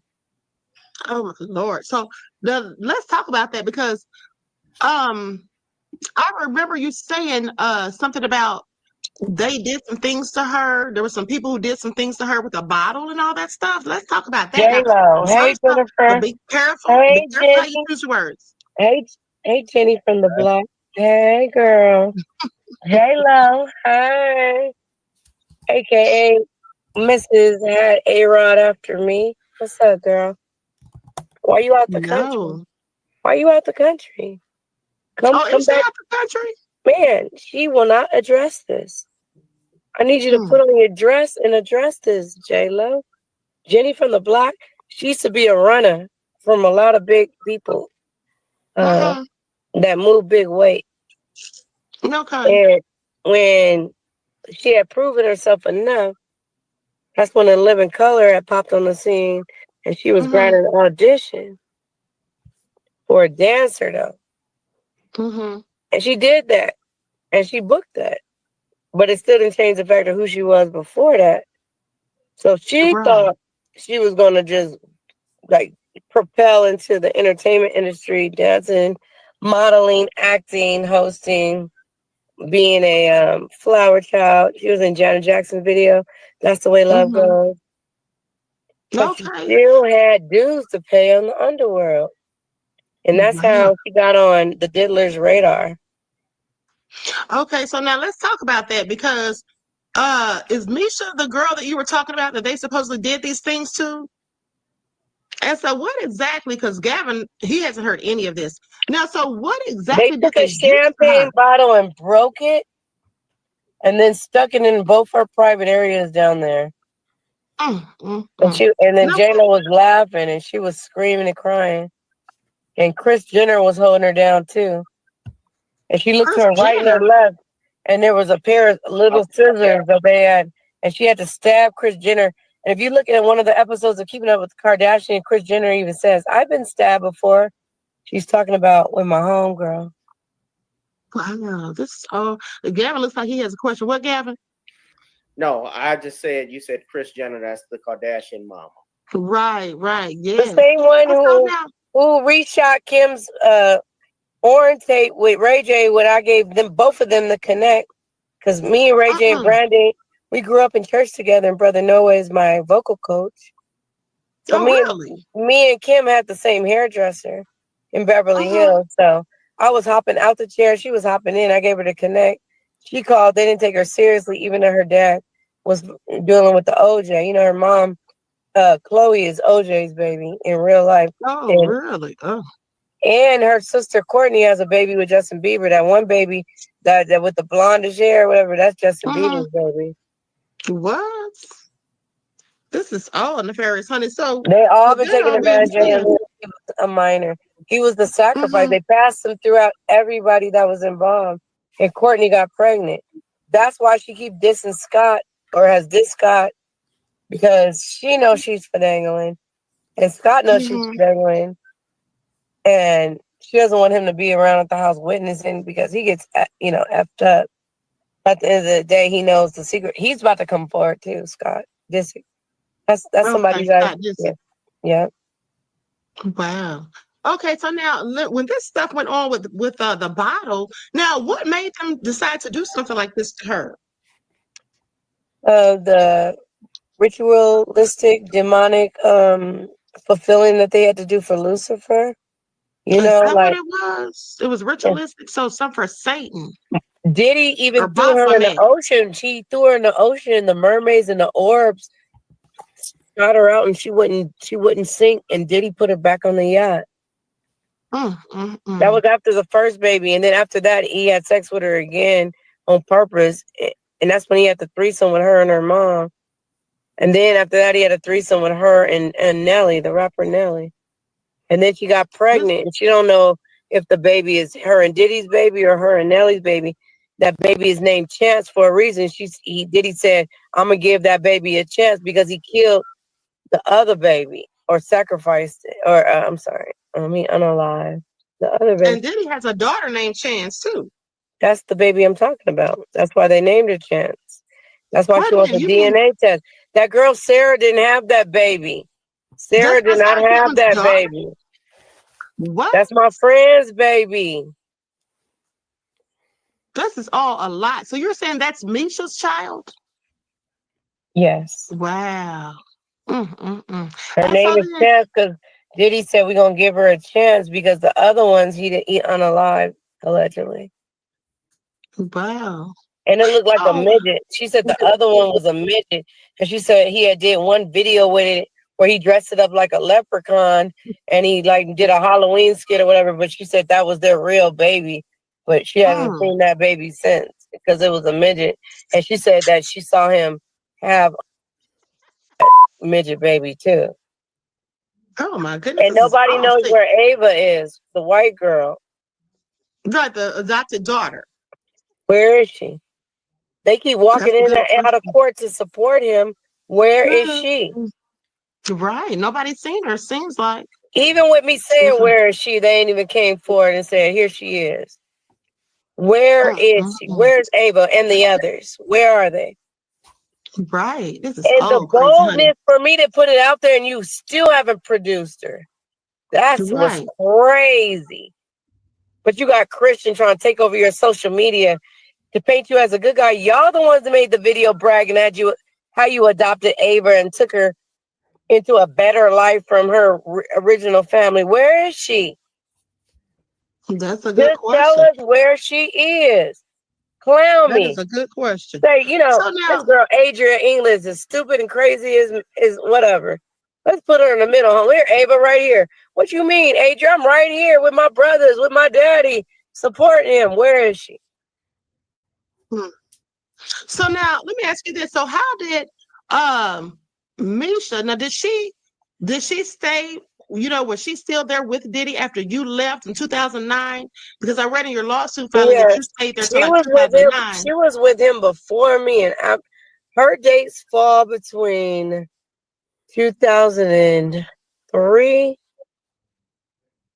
to 2000. Yeah, but then she got away from him, and then she went back to him. She hitchhiked to get back to him because when she got back What? home, she didn't have no proof. Uh-huh. She had Now, let me just tell you guys right here, for those of you that saw the entire members only live, I did say where she got this from. This story, and I even told her on the interview, and she agreed that it sounded similar, which let me know that that's exactly where she got it from. Okay, she's already told stories about Blink Twice that sound like that, and then she said they made the movie literally about her. Okay, and I just want you all to also know there's a part where she talks about Denzel getting mad and leaving, and the girl was on stage dancing and pooped on stage. She got that from a Tubi movie where the stripper was on stage and pooped, and it went in this guy's face. That's literally where she's getting this stuff, from movies, from other things she's heard other people say, and mixing a whole bunch of lies with it. This is exactly what she's doing, and I'm going to say it to her face right here. Now, I'm not going to go in on her because I wanted her to keep talking. I never allowed her to know that me and Gavin knew she was lying or suspected she was lying or whatever. But at the end of the day, I say something about where that sounds like it came from, and she agrees. had a grandmother that was getting a check to take care of her, and because her mom was on drugs real bad, and the grandmother was also getting a check to take care of her, like 3 of her cousins. And so the grandmother thought if she reported her missing, it would have messed up the money for all the kids. So the grandma never reported her missing. Wow. That's why Diddy was able to get away with it. That's a darn shame. Now, so let me ask you this. So what's going on with okay, first of all, let me just ask this first. So how did she end up getting away from Diddy and all of this terrible stuff that was going on? She had to kill somebody in real time. Basically, Diddy had took her to the woods. Not him. He had hired somebody to take her to the woods and to kill her. And she ended up getting the gun away from the person and shooting him, which killed him. What? She had to run through the woods. She got to the highway. A random white man found her, took her to the police station. The police already knew Diddy because she was like, Diddy did this. They called Diddy. He showed up with a duffel bag full of money, and they took it, and they made her get in the car with him, and they buried it. It's all in the transcript from 2012. They sealed it. And then when she got in the car with Diddy, he was like, I'm sorry. Because he had already thrown her in the ocean, and the mermaids and the orbs held her up. He had already drugged her and did that where Kim Kardashian and J-Lo and everything tried to like gut her like a fish. Now, y'all heard her say the mermaids again. This is the second time she said Diddy threw the girl in the ocean and the mermaids and orbs held her up. And as you can see, look at Gavin. Look at Gavin trying so hard not to laugh at this point, and he's texting me. Okay, Gavin, you ain't it. You were feeling the same way. Like, don't put me on this type of thing again. I never knew. If I could just say something, I never knew. Yeah. I didn't know this woman from Adam or her story was, but as I was just listening to it, because I haven't read the lawsuit. No, I just read an article about it. But just listening to it, when she starts talking about mermaids, and you're going to allude to something else because you mentioned mental illness, you're going to hear something like that. But when she met mermaids, I was done. Okay, I was too, honey, at that point. It was time to go. Third time they took her to the woods to kill her, and then that still didn't work. Where did these mermaids come from? The reason why he wanted her because he wanted to talk to his dad through her because she channels his dad's spirit. She talks to spirits, and her innocence, he would in his mind talk to his father through her. Wow. So So she tried to get away and she had to kill this man who tried to take her life first. And then she went to the police. And you mean tell me Diddy just showed up with a duffel bag full of money and that was the end of They it? called him when, That's yeah, all crazy, honey. That is and they all made crazy. You her know what that leave with sounds him. like? You know what that sounds like? That reminds me of the Jeffrey Dahmer movie. You Yeah, know, I read about Jeffrey Dahmer when he had abducted this 14-year-old Vietnamese boy and right. then And had he came. They drugged him and all all that came, and stuff. they left. The police left and left that boy with him. Right. That's what it sounds just like. And this is all nefarious. So listen, so after all of this crazy stuff was going on, so the night that she was well, before this all happened, or maybe it was after. So did what I want to know is when she was on the table, you know, when you all didn't know her age and all that stuff, and she was on the table, right? And y'all were eating, you were eating the strawberries and all that stuff. Nobody there knew how old she was And she because they had to thought use she was the grown. restroom. She had to do a number 2, and Diddy wouldn't let her go off stage. And she had Mhm.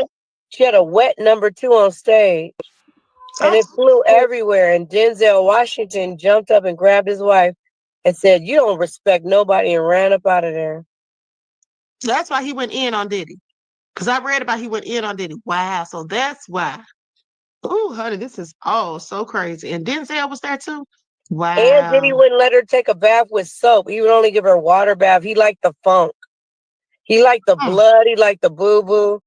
Oh, I'm sorry. The stool. Oh, my Lord. Diddy is nefarious and he did all this stuff.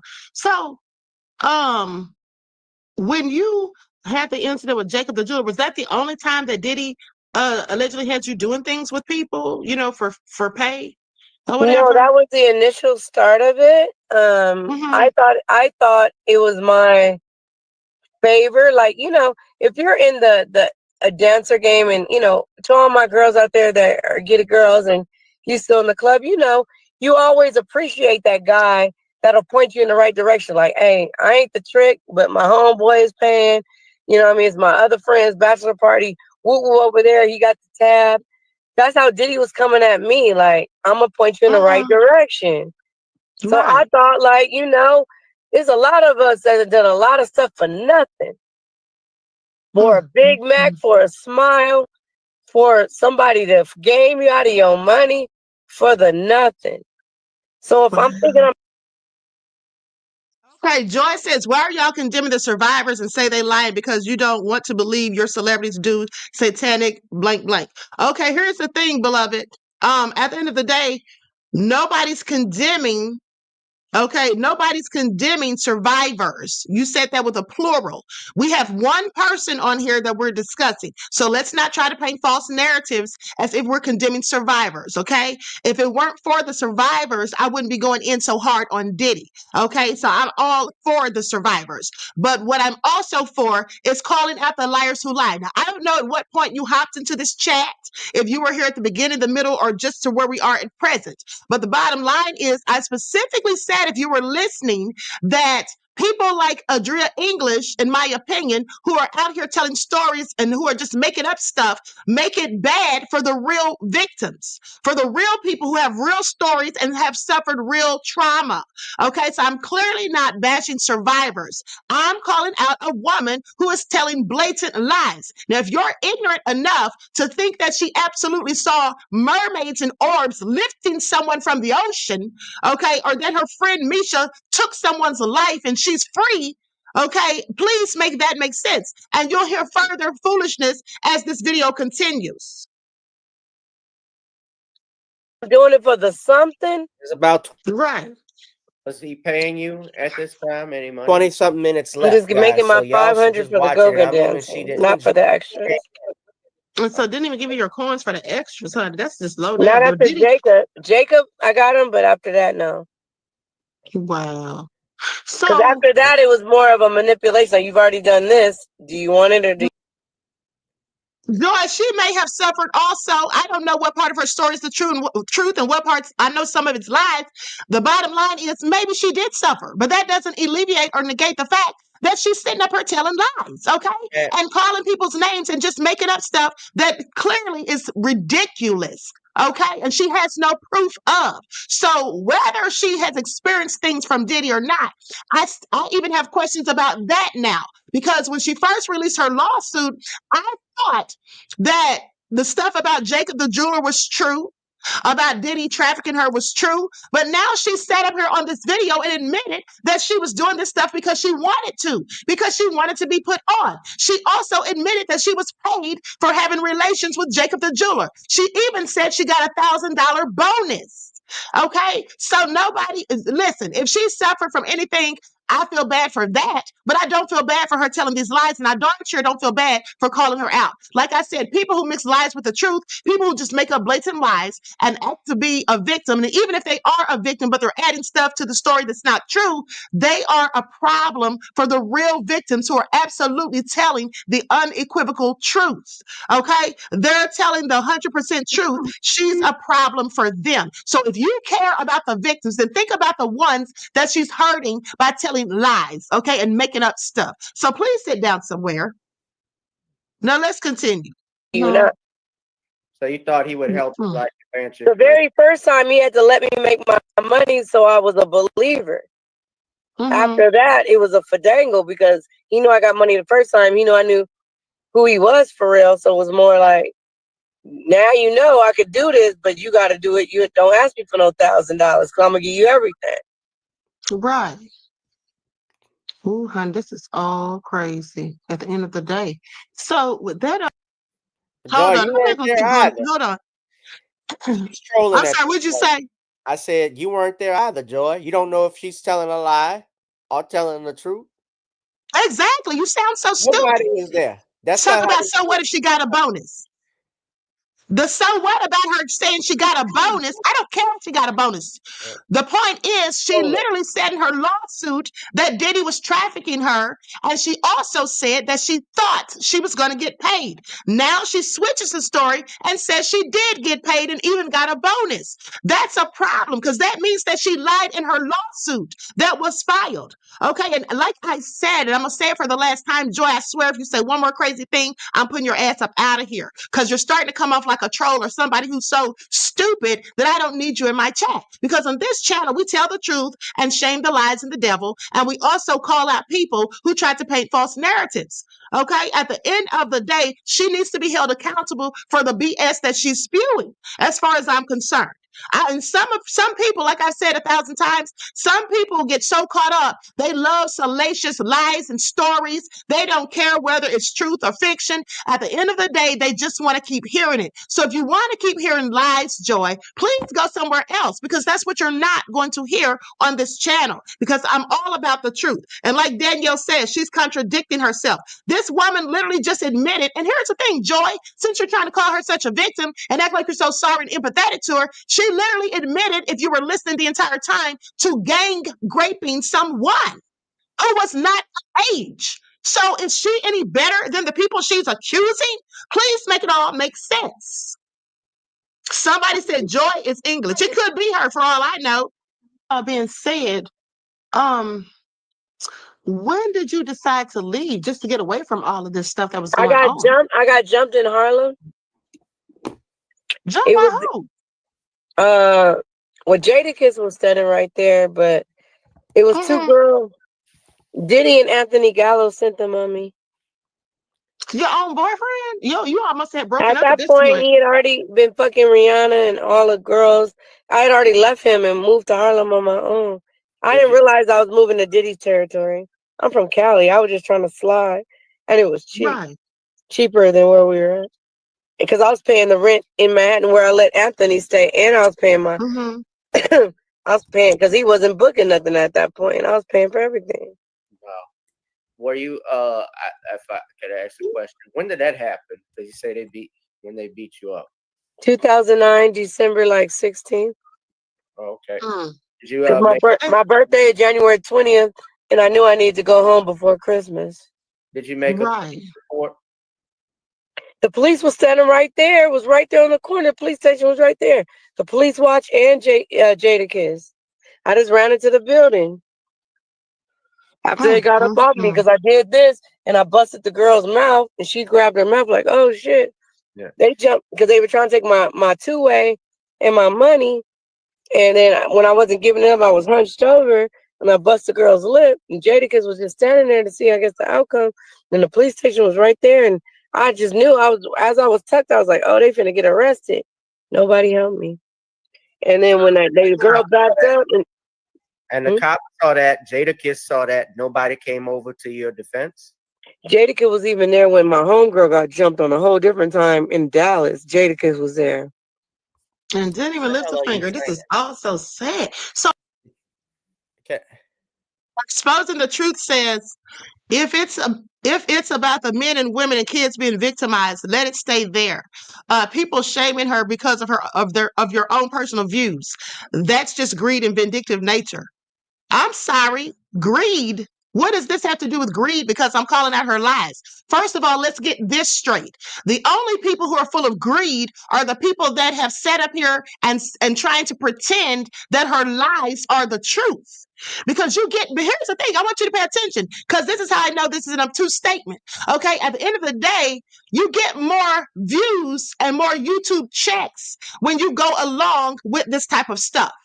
When you sit here, because this is salacious, it all sounds so juicy and nefarious, right? Most people who love gossip stuff, they love to hear this. When you say that it's lies and BS and you call it out, it's lies and BS, you'll get less views, you'll get less monetization because you have less views. So this has nothing to do with greed, and you sound, in fact, nonsensical. And if we're talking about greed and a vindictive nature, she's the one charging people to do these interviews. If she was such a sweet little innocent victim and just trying to get the truth out there so Diddy can be exposed, why the hell is she trying to charge people thousands of dollars for her interviews? Why is she trying to charge people? Okay, I didn't pay her a damn dime, but some people did. So I'm sorry, when you talk about greed and vindictive natures, you're clearly talking about the person that you're trying to defend. So please pay attention. And I have to say something. The name Exposing the Truth, I think that is contradictory to his statement, because what you're saying is that if it's about children, women, or men being victimized, why let it go? So you're okay with people lying, so long as it pushes the narrative or it exposes, I guess, the subject matter of which you are trying to expose? No, we cannot do that. That's not how this works. If you go on a witness stand in court and if you said something that you knew or should know that wasn't true, that's called perjury. That's a crime. If you're saying something, now, whether what she's saying is credible or not, that is up to the jury, that's up to a judge to decide that.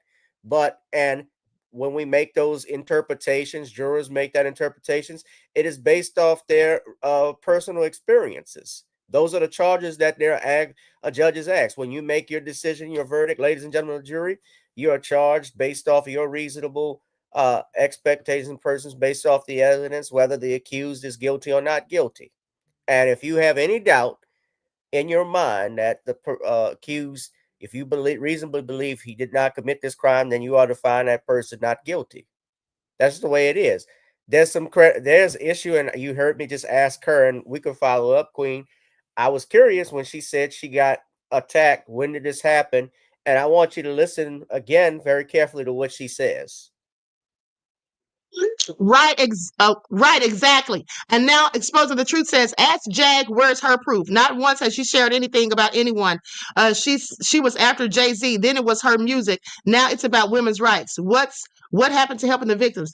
I don't even know what you're talking about, because we're not even talking about Jag. What the hell does Jag have to do with this video besides nothing? Let's not try to gaslight and deflect, because that's all you're doing. See, now that I called you out and made you look stupid, because that's what you look. When you're sitting there trying to act like you're so concerned about victims, but you're sitting here condoning a woman who's lying and claiming to be a victim. And then you want to say somebody's being greedy as if I'm doing this for money. Why would I be sitting here calling at her lies for money when I'd have made a whole lot more views if I just went along with the lies that she's been telling, like so many other people have?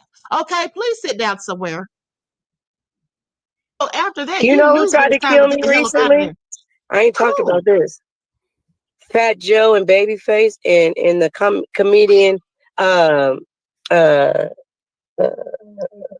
Alex Thomas.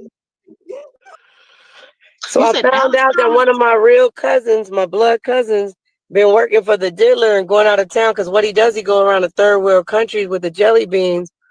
He made my friend kill 35 people because he gave her the jelly beans and her job. He went to Dubai and all these countries, and he made her get out as a kid and told her she wasn't gonna eat until she had to take the jelly beans and go give it, and then give them half of it.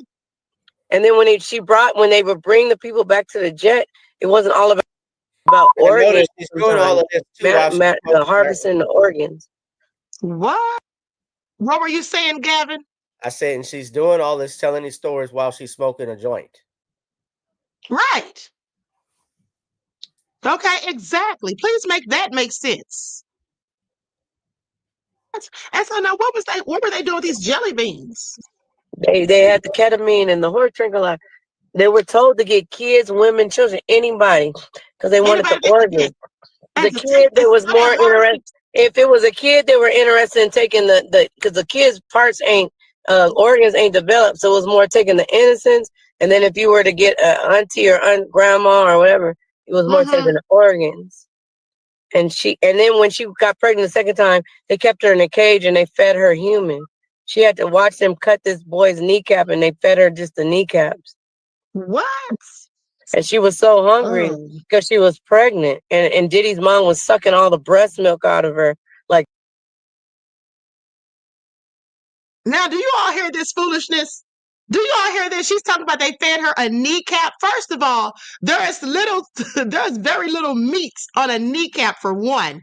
It's mostly bone. But I'm sorry, but please make this make sense. And you see how my head is down? That's because I was texting Gavin and trying so hard not to pass out from holding my laugh in. Please pay attention. Draining her dry, and they were making her eat like beef jerky of human. Of the people she brought to them through the jelly beans. Because the jelly beans was knocking people out. Making her eat the people that she brought to him as a kid. Like a wild animal. Go get your prey. Oh my goodness. And so now when you finally got out of this, and thank God you made it out alive, honey, because that's what I'm saying. It's so many times I was drugged that you could have just slit my throat or whatever. That's what I'm saying. Y'all don't even, not y'all, when I'm talking about y'all, I'm talking about to the public. Y'all don't even understand. For us to be here to tell you this, it was times I was laying, like my girl would tell you, and it was a train of 200 people, including A-list celebrities that are presidential, all taking a turn on me. It fucking smothered me, fucking, whatever. Anything could have happened. So gave me AIDS like they did, Easy E, anything. But I ain't never had an STD, praise God. I ain't never even had a yeast infection. I'm not lying. Y'all can check my medical record. I ain't never even had like a regular, just because you had your period or whatever, and your panties was too. I ain't even had a yeast. That's why I'm suing for $50 billion. They know this is $50 billion stuff over here.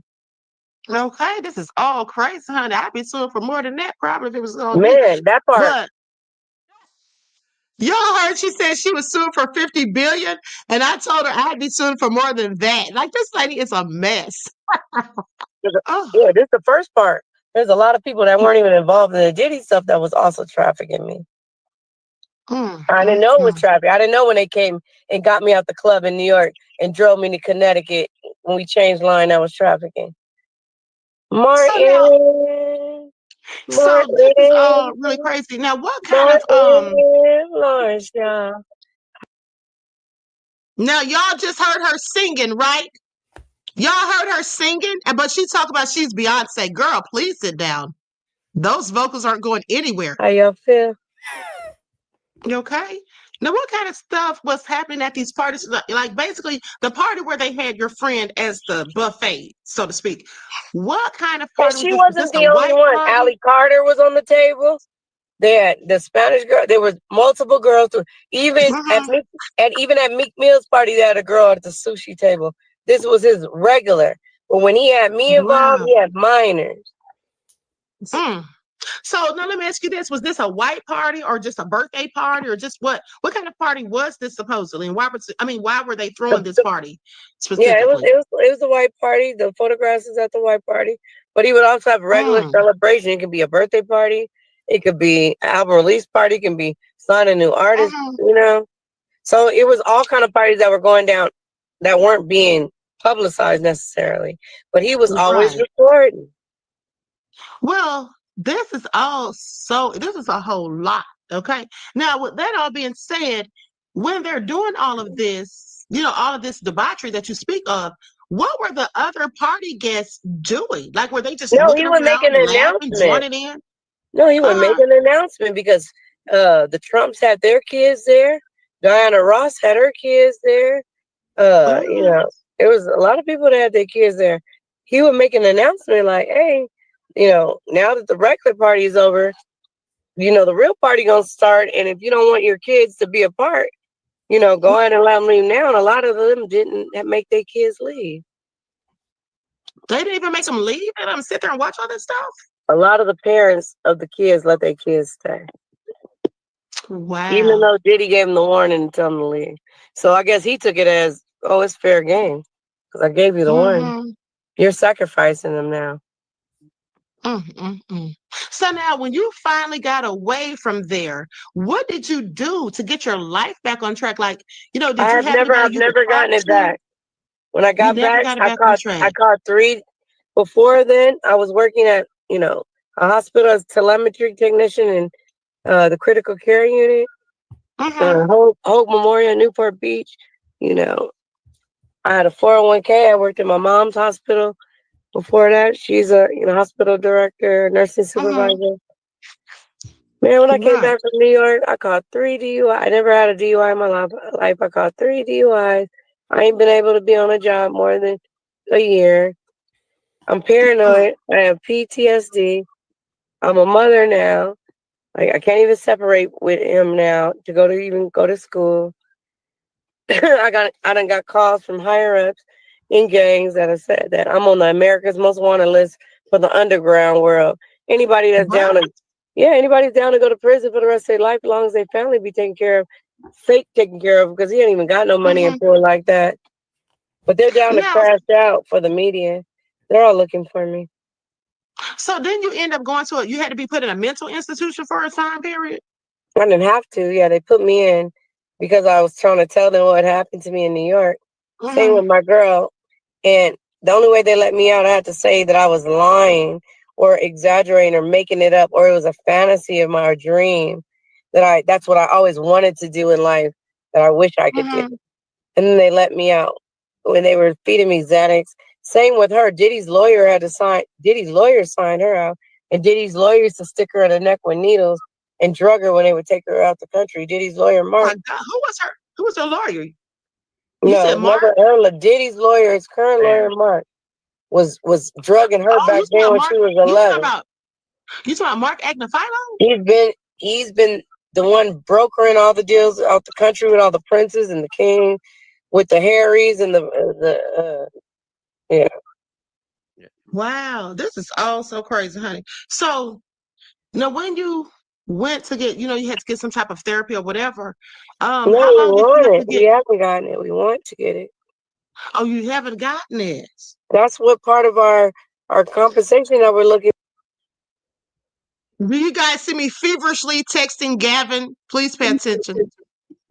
for in our justice is be able to have not just regular people who ain't never dealt with a celebrity situation trying to sit there and trying to analyze us for something they don't even relate to, but we need the Dr. Phil's, the Ivana Fix My Lives, the Not For Nothing Right. Else, the Steve Wilkos, the your man, bring back, what's her name? Man, what was her name? Man, anyway, bring them all back. Because the ones that are out now, they're just up on this new social media thing. You can just tell Mm-hmm. her your problem in, just go online, Zoom. You can talk to a doctor that'll give you. And to Mm-hmm. regular people, maybe that's all you need. Like, just somebody to answer the phone and be like, all right, I'm gonna prescribe Mm-hmm. this. Ricky Lake, that's what I'm talking. Bring Ricky Lake back. Okay. Well, listen. since we're going to be doing a part 2, I'm not going to hold you so long. Plus, Gavin has to run.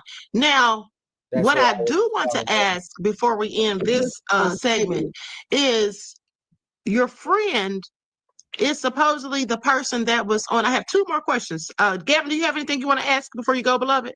No, I don't. Okay. Okay. So I have 2 more I like questions. how So Gavin hung to the end. At first he had to go, but he here to the end. Thank you, Gavin. Oh, you're welcome. I Yeah, think he's Gavin impressed. you reevaluated the situation. He knew where the money was at. Right. Right. Yes. Yeah. Okay. So now, so your friend, Thanksgiving what, preference, so that's why I'm back. Right. oh, You had to give the okay. thanks and the giving. Uh-huh. That's right. Okay. So now the 2 questions I have is now, wait a minute, Gavin, I didn't peep this yesterday, but now that Corey mentioned it, she was flirting with you a little bit every now and then. Please pay attention. Mm-hmm. She absolutely was. I didn't even catch that. But let's continue. All nefarious. Well, I'm so So, pretty. what'd you say, Gavin? Well, I'm so pretty, so all girls love me. Okay, she couldn't help herself, honey. Your friend Misha. Now she's supposedly the I young gotta roll woman in that a was minute. sitting on Diddy's lap at the Daddy Studio recording studios, right? With the D&G shirt on. Yeah, it's not supposedly. She's 11 years old in that picture. When she Mm-hmm. when they picked her up, she had all pink on and she had bubbles in her hair. When she woke up, they had Okay. those clothes on her. They had put makeup on her. They did her hair over and had the nerve to take a picture like a trophy. And the Spanish Iranian girl that Gloria Allred brought forth was on the pool table being You at, talking about Thalia Grace? at the time of her coming to Right. consciousness. She's looking at her doing that. She's like waking up with clothes that she didn't come with. She's 11. Her body was Mm-hmm. her body was like a 19-year-old 20 though. She developed early. She said all her aunties developed early. All her aunties had kids. She said her family they were groomed to get an older man and have 10 kids for him. Be 15. Mm-hmm. So And they then could the be black taking care culture. If you of. think about all of our culture, we all got a grandma or auntie where you had 10 kids. She had 10 kids or 8 kids or 6. Mm-hmm. And he was dramatically older than her.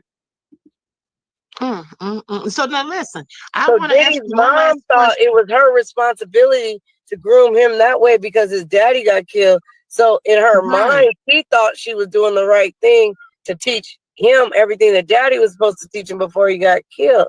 But she threw in Right. the set. Now let me ask you this. Now you said your friend had to murder multiple people. Who put her up to this stuff? The dealer. Oh, this is all so crazy. And so, Globally, he's a global threat. He has bodies around the world. When he's angry, he likes to take it back out on actual human flesh. Most people can, hit a punching bag or he got out of there. They can break a okay. glass or, No, slash he a said tire. he just turned his camera off.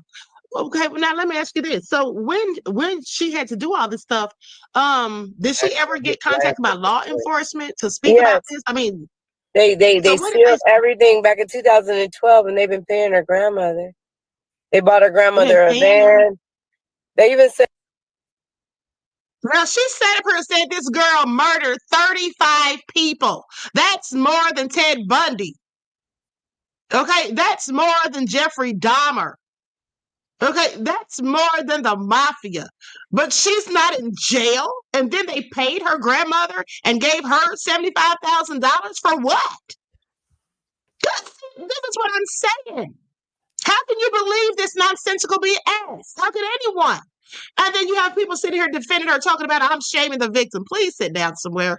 I'm sorry. Critical thinking skills is a must. and her 75,000 because she testified against Epstein. She was on Epstein Island. Wow, she was. This is all crazy, honey. She's been through a lot, and so have you.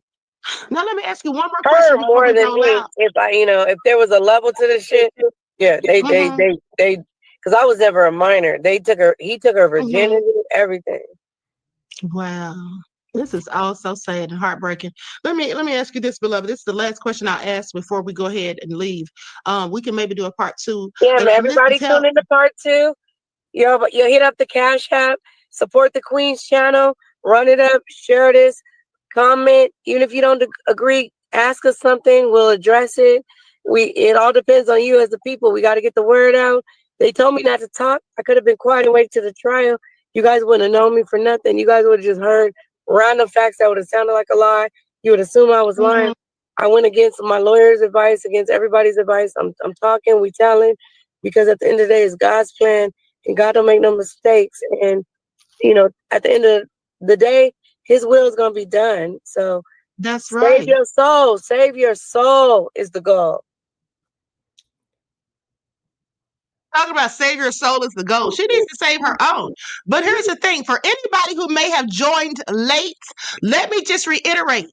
When me and Gavin did this interview with her on yesterday, okay, I already knew she was lying. I had already exposed her. If you didn't see the beginning of the video, I just want to make it clear to anybody who came in late that no, she never had me fooled. I've been calling her out for months since she first came out against Diddy, okay, because her story never sounded true. But now she's added all this other stuff that's nonsensical into the mix. It's even more obvious that she has no credibility, in my opinion. Okay, so with that all being said, let's continue, because also there was never going to be a part 2. I just told her that because she would never have stopped talking, and me and Gavin had enough at this point. That's why we kept texting each other. We were just waiting for it to be all over with. Okay, please pay attention. We'd heard enough of the BS. That's right, beloved. And so let me ask you this. Speaking of lawyers, that's what my next question was. What happened between you and attorney Ariel Mitchell Kidd? Because she was initially representing you, right? So what happened? She just said on News Nation that she was no longer representing you as a client. Well, I don't watch The Little Mermaid. I have a son. We watch masculine programs. The only name I know about that is The Little Mermaid. And my past legal representation was running around doing unauthorized press, making admissions that in the public that I didn't make, and was trying to clout chase. And when I told them they were fired because they were threatening that I'm supposed to have the threesome with them and their husband, and they're mad at me because their mother died of AIDS when they were a hoe and I'm about to get paid being a hoe as well. I thought that was inappropriate thing. I haven't. Now, do you all hear this? This is a further admission that she was lying in her lawsuit. She said that her former attorney wanted her to have a threesome with her and her husband, and that her mother or somebody passed away from AIDS, and she's from being a hoe, and she's mad because she's about to get paid from being a hoe. That's what she said. She literally called herself a hoe and said she's about to get paid. Sorry, please make that make sense. Text message, and then she threatened to sue me and said she was going to withdraw so she can get more press than me, and then it backfired because I blew up after that. But shout out to Little Mermaid. Okay, that's what you call it, the Little Mermaid. That's the only mermaid I know. That's the only with that name. That's the only thing I know. Okay, well, listen, beloved. On that note, I'm going to conclude this broadcast. That's why Courtney said I'm telling the truth. The one that she last week, right after that, he said I'm not lying. The one that she tried to say I'm not. How you take me on as a client, and then because I want to allow you to do press, you're gonna say I'm not credible, and then the new client you latch on to say I'm telling the truth, and then you run around with Justin Bieber, and you run around with Justin Bieber's tapes trying to sell them, but acting like you here for the victims. Come on, Little Mermaid, where the starfish? That's a darn shame.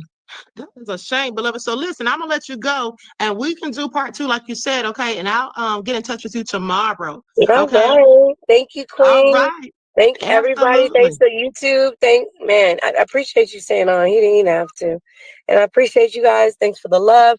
Thanks for the support. We're here to save. To God be the glory, and that's the end of the story. Right. Absolutely, beloved. Okay, so peace and blessings, and I'll talk to you soon. Y'all stay safe. All right, you too. Oh, only on YouTube. What, Ariel? Hold on, Ariel. I have one more question. I'm sorry, I almost forgot. Why that was my name? You said Little Mermaid. Oh, I'm sorry. You got her Adria. confused. Right, Adria. I'm sorry, I have one more question. I almost forgot. Why is Fat Joe after you? Oh, I didn't even tell y'all. Let me finish that story. So, real blood cousin of mine has been working with the Diddler for years fronting like she's been going out of the country on some doing it big stuff, but I heard that she's accomplice to all of his, nasty deeds. Anyway, she had a birthday recently, and they tagged me in this private party they were having at Alexis Thomas's private location, and none of them put it on their page, but only Alex Thomas and my cousin put on their story. They tagged me in it. Fat Joe sent it to me directly. Babyface's significance because my brother used to intern for him in high school, and they knew that I had a favor towards him. Long story short, they made this makeshift flyer. I'm gonna send it to you with randomly Alex Thomas, Fat Joe, and Babyface. First of all, Babyface is a Grammy Award winning singer. Fat Joe's is a rapper from the whatever, and then Alex Thomas is a comedian. It's them on the flyer. It's just them inviting me, and then right when I was about to go, one of my higher ups from New York called me and was like, "Hey, don't go out to wherever they're inviting you," because I just overheard. I was in my boy from the Terror Squad, and Fat Joe was there, and he got a call. This before the dealer was incarcerated, and he called and he was like, "Hey, so you gonna go out there, right? All you gotta do is open up the champagne. When she see you pop it fresh, she gonna believe it. Just pour the champagne." So basically, they're gonna have me drink the champagne. I was gonna think it was good. 3 or 4 days later, it would have hit me. They were gonna have the footage of me laughing, having a good time, and they were gonna slide. Then all of a sudden, I would have been a Kim Porter, and they would have been like, "We don't know. She was fine when she was here." And it was my cousin, Fat Joe, Plotting on you the Babyface. whole time. This is on your own cousin turning on you like that. That's a darn shame. That is so sad, beloved. You know what? I really hate all But this what if stuff I that's didn't get that happening to you phone emotionally. call? What if I had went though? Right. That's what I'm like thinking about. Like, what if I had went Mm-hmm. That's a lot. Now, that is crazy. But listen, honey, I'm gonna let you allegedly. know, We're but you gonna say stay safe. allegedly. Everybody gonna deny Okay, it. allegedly. Allegedly. Right. Allegedly, honey. But I Okay, can pull so up the DMs and the flyers. I'll send you all that. yeah, send me that. And also A random person DMs me saying, "Hey, I just want to let you know back in 2017, I took her on as a lawyer and I had to fire her within 10 days because she was chasing clout on and it's on my Instagram. I made a public post. And then she made a thing talking about she gonna fire me. Sue me. How you gonna sue me for something that somebody got at me in the DM about something that you did before But we I ever already had dealing with each said, other?" yeah, I had already said that I felt like she was a clout chaser. Okay, Man, allegedly. But allegedly. with that, okay. All I Well, know with is that somebody being said, gave me some tapes and I had a minor and I knew who it was. And if I didn't, I'm taking that straight to police. I'm not trying to sell right. it. That's I'm not right. trying to That's make crazy. $1 off this victim's pain. Right. But Who I'm over does here that? trying to represent victims like I'm in it for their pain. Mm-hmm. In it for that monetary gain.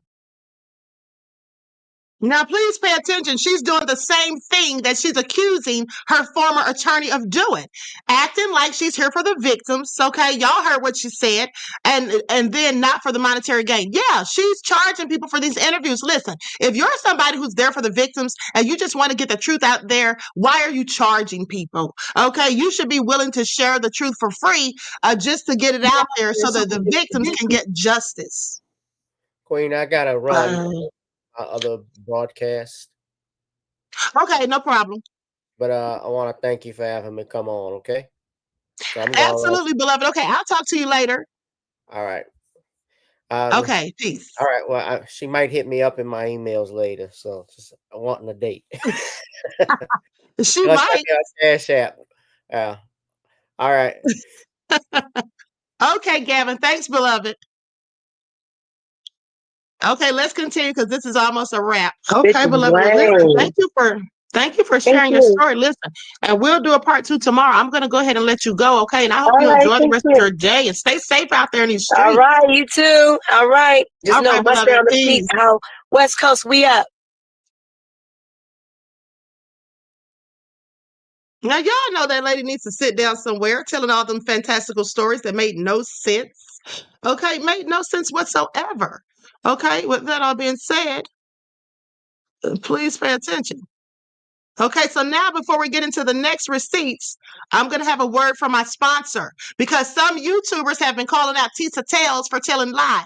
Now, I already told you all that she'd be making up stuff and telling lies, and the only reason I even ever mentioned her as far as calling her out is because she was going in lying, saying that I was using her receipts when in fact she was using mine. And second, when she said that I look like a drowning rat in a hamster. Okay, and I had never said anything bad about her. I had in fact shouted her out a myriad of times for her work on Diddy until I started realizing she was making up some of the stuff. Okay, mixing truth with lies, just like Miss Adria English, not to that extent because she's much more crafty, okay, with the way she does it. Please pay attention.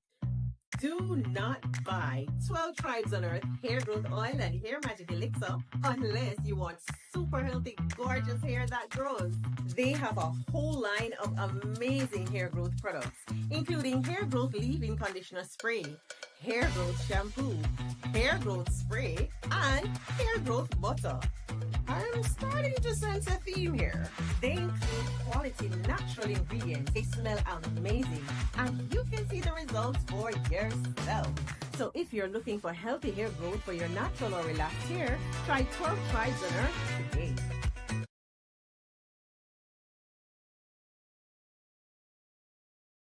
Okay, so don't forget you can purchase 12 Tribes at Etsy.com. Just look for Lisa Crafts, and also you can purchase it at Walmart.com.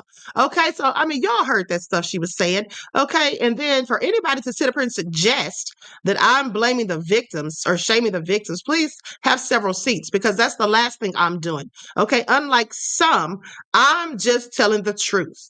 Okay, absolutely, just anticipate. Thank you, Laverne, beloved. Okay, so now let's get into the rest of it. Because I told y'all I don't have any problem calling out lies. Now, I want you all to pay attention because this young man here is actually one of Tisa's former members. Okay, he was formerly a member of her channel. Okay, so now he's calling her out on lies, and he's done so on more than one occasion. But let's just talk about this one. Likes up, everyone. Please don't forget to like and share. It doesn't cost you a single thing. You can do it absolutely for free. So this Diddy content has gotten out of control, has gotten way out of hand. The Diddy, the Jay-Z content. You know, I'm like, oh my gosh. I share an audience with Tissa Tail. I'm looking at the aesthetics of it. I'm like, she's fucking hot. I'm fucking hot. Motherfuckers want to, you understand what I'm saying? And then I'm looking at Tissa Tail's content, right? And I need y'all to understand something very, very specific. This is a content creator speaking to you in reference to other content creators who he or she may share algorithms with, right? If I share an algorithm with Tissa Tail and she's saying that the sky is pink and she has hundreds and thousands and more clicks and views than me, more subscribers, been here longer, and I'm saying, no, the sky is blue, you guys are going to listen to Tissa Tail because how long she's been here and how many people she get to view her is far greater than mine. So obviously, you guys are equating quantity for quality. I provide quality. So it's no secret that I got the biggest Diddy video on my main channel at the Donut Show. About 700,000 clicks and views on one Diddy video back from March 2024. And in that video, I stated valid points that none of these big content creators have been able to challenge. After I did that huge video, content creators like Tissa Tail, Sean David Way, Make It Make Sense, they put an opposite narrative. They didn't go to Dun and Bradstreet to pull up Combs Enterprises to see who's all in bed with him and who's doing business, who's giving him money. They make way more money than me. It would have been nothing for them to invest money to figure out factual-based information. They didn't want to do that. So instead, they all ganged up against me, minimized my voice, and said, we're going to take over, and start spewing lies. So I'm like, okay, if I call them out, people are going to look at me like I'm a problem. But in actuality, my voice is not going to be heard because all of y'all have collectively agreed that the sky is pink, but I'm saying the sky is blue. It's a psychological thing. We are free thinkers over here. If you got a problem thinking freely, this is not the platform for you. If you got a problem with me calling out content creators on that BS, this is not the platform for you. Do me a favor and unsubscribe. Definitely don't leave a comment below because I'm going to block you. And when I block you, it's with 100% violence, okay? So we're clear. So I'm just Yay, I got a Tissa Tail in my audience. And then she starts saying things like this. We'll see what happens with that. But let's talk about the fact that Jay-Z is now officially under investigation. On top of that, Dame Dash is breaking his silence on what Jay-Z saw, Jay-Z and Diddy's disturbing behavior, and the whole Civic Association of Hell's Kitchen. The president is coming in on Jay-Z, saying that Jay-Z tried to bribe them with millions of dollars. And a lot of people said this is another play, just like he did with Barkley. Go in there, try to gain the community's trust, try to throw them a few dollars, sell them out, and leave things worse than they found it. Listen, we'll see what happens with that. So Tissa Tail, with all the thousands of hours worth of content that she has put out about Jay-Z and Diddy, with all the thousands and thousands of click dollars and millions of clicks and views, she's leading a narrative that Jay-Z is number one under the investigation, and that number two, Jay-Z tried to bribe and extort somebody. So if Tissa Tail's the number one creator in my algorithm, and she's telling all of these people that are watching my baby channel compared to her huge channel that Jay-Z is under investigation and that he bribed somebody in order for me to get clicks and views from the number one person I share algorithm with, Tissa Tail, I would have to go along with that narrative because they don't want to hear anything else. It's so shocking for Jay-Z to be under investigation. It is so shocking for him to have bribed somebody. I cannot repeat those things because it's a lie and it's misinformation. But if I'm telling you Jay-Z did this and this is my theory and yada yada, you mean to tell me I got to compete with the lie in order to get the respect, the clicks and views, the attraction? In order for my voice to be heard, I got to go with the lie that Jay-Z's under investigation and that he tried to bribe somebody. Since 9 times out of 10, since you're the go-to person, they're going to look to you. You're the authority. You're the authority. And I'm underneath you as a smaller content creator. And if I call you out for that, now I'm clout chasing you. Or if I say Jay-Z is not under investigation, or Jay-Z did not bribe anybody, or there's no proof of that, now all of a sudden the audience is not interested in me because you got to keep on perpetuating the narrative that Jay-Z's under investigation or bribe somebody. How are you going to do that? You keep lying on top of lies, on top of lies, on top of lies. Mind you, this right here is a 45-second short clip that I'm showing you. I just showed you guys a 45-second short clip. So just imagine you're listening to her for months, years, days, hours, and she continued to state rhetoric like that. Defaming rhetoric like that. Things that she can't prove. Oh, I can prove it because there was a picture of Jay-Z coming out of the law office in New York City, and that's my proof that he's under investigation. And y'all want me to compete with that. I can't compete with the lie. The only thing I can compete with is the fact that I have not made as much money as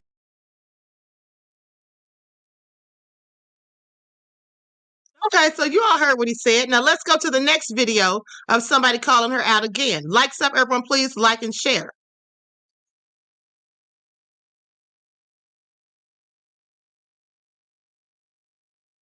Hold on, let me go to the time step. Okay, here we go.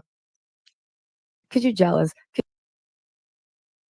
Let me put an overlay on here.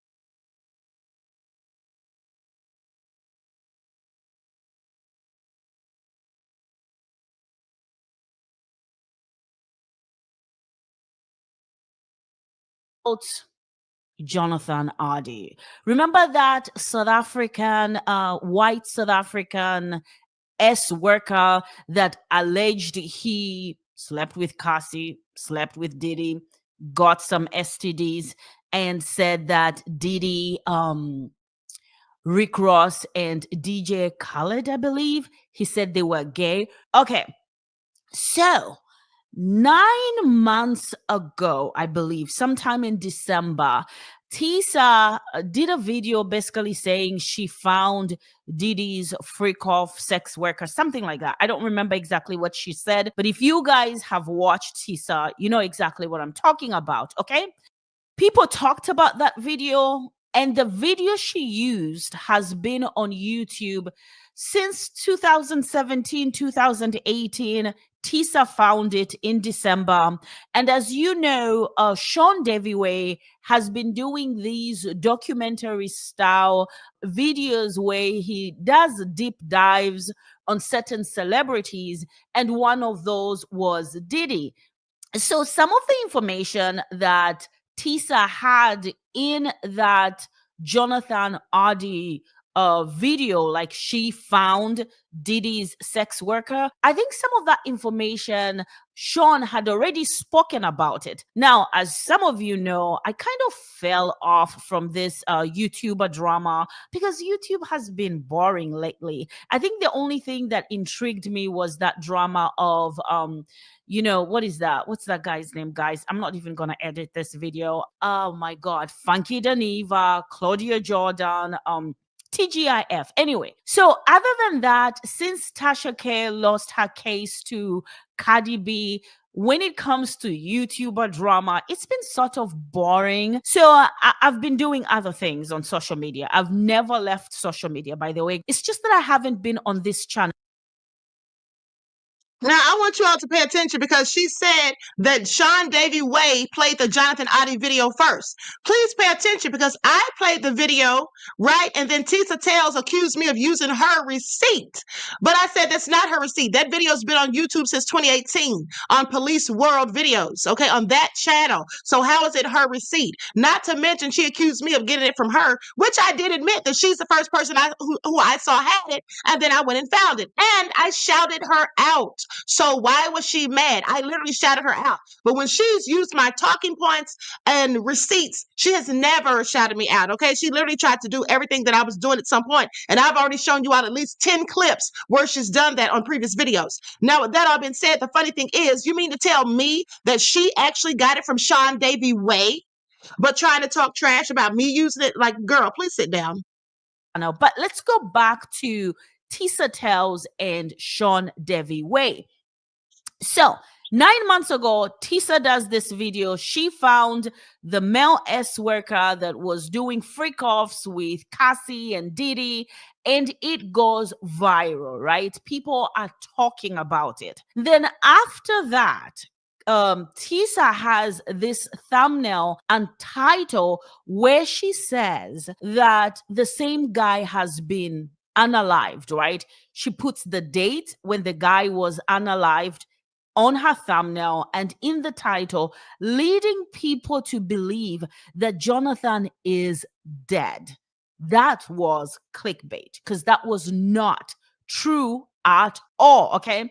Now, Sean called out Tisa on that. Like, girl, there's no need to lie about it. What is this, right? Now, that was not the first time hearing, you know, people calling out Tisa on certain things. I think certain YouTubers have been, I don't know why, they've been afraid to call out Tisa. She does clickbait. And I'm going to agree that, you know, YouTubers do clickbait, but clickbait does not equal to lying. I know some people are going to say clickbait is lying, but some of it is just outright lies, right? So we do know that Tisa Tells, she kind of embellishes some of her topics, right?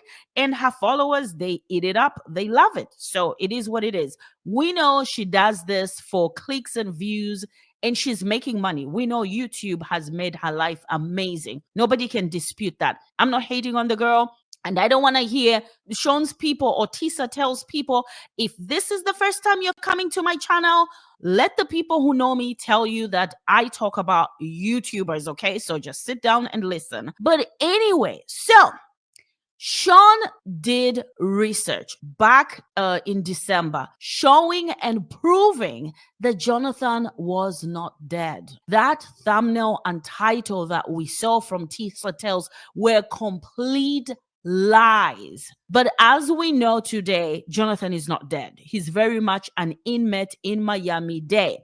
Now, for those that don't know, Jonathan is the South African sex worker that did the pow pow in Dorel. Okay, so I'm going to stop right there. That's another person calling her out. And also, what I found interesting was the fact that she did say that he was dead. Then she said he was alive. And then she's just said that he was the witness and all of this stuff. I mean, she said a myriad of things. Okay, let's just go to the video or go to the thumbnails. And it wasn't just the thumbnails for anybody thinking that, oh, it's just clickbait in the thumbnails. No, she tells whole lies. Okay, she tells whole lies in some cases. That's just the facts. Okay, as you'll see as we continue. Jonathan Oddie, surprise witness. Now, this was from 2 months ago. She said he was the surprise witness, but 11 months ago, he was dead. Okay, with that all being said, please pay attention, is all I'm saying. And now here's another one.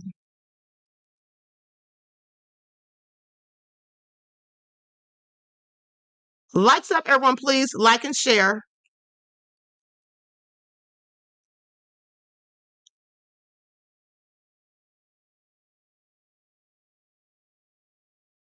Now here is another one right here where she then says that the man is in fact missing. Okay, as you can see, she talks about exclusive video, Diddy male freak off worker breaks silence, as if he came out and spoke on Diddy's case or something. Okay, Jonathan Oddie officially missing. These are not just clickbait titles in her thumbnails, although sometimes they are.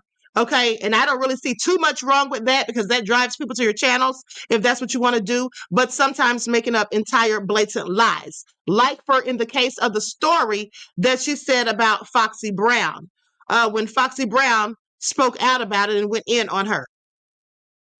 Okay, so let's go to that footage because somebody did a video about it. I actually did one too. Hold on. Okay, here it is. Now, this person was actually saying that she told a bunch of lies. Now, he's showing some of her content, so I'm going to put an overlay on here. Hold on. I'm going to put an overlay on here. Okay.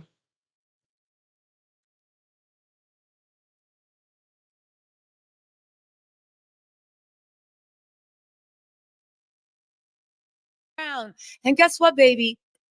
People are saying that this could be game over for Jay-Z, or it could actually be the redemption. Y'all, let's get into this.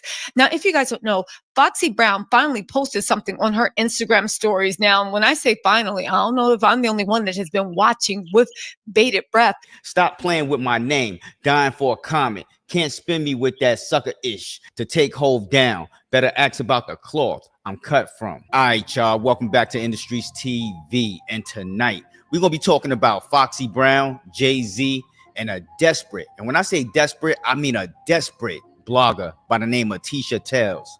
I mean, she's so desperate that she will make 20 videos on one subject and just fabricate everything. Now, she might have some truth in the middle of it, but majority of her videos are fake. She be making up stories in order to gain views and subscribers. Now, ever since Diddy been going through his legal battles, everybody been searching for these celebrity names that he got on the tape or allegedly got on tapes, right? Well, Tisha Tells is pulling people names out of her ass. And it seems like she's not going to learn her lesson until she gets sued like Tasha K. Because Tisha Tells been spreading rumors and lies about Jay-Z and Foxy Brown with no proof at all, saying that Foxy Brown is coming out against Jay-Z. She's breaking her silence.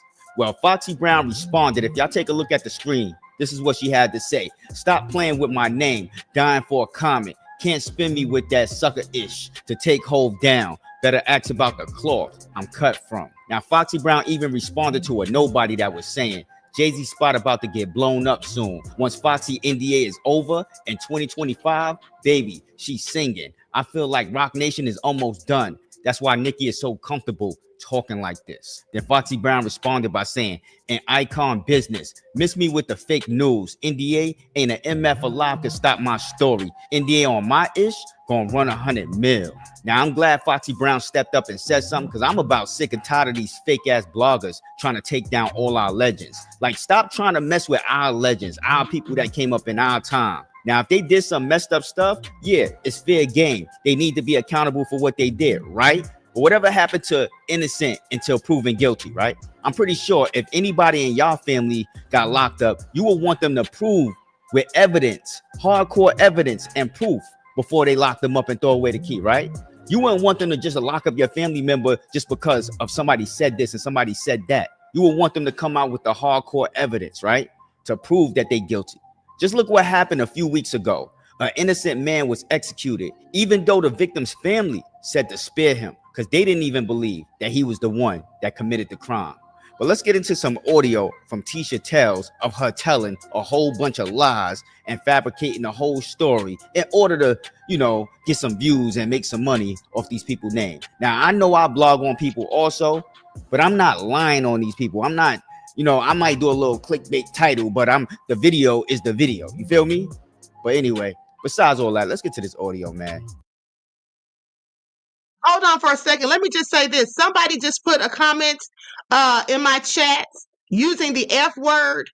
Okay, don't put words like that in the chat or you'll be blocked. Okay, I deleted your comment, but be careful of what you put in the chat or you will be blocked from the channel. Let's not call people derogatory names. Okay, let's not do that.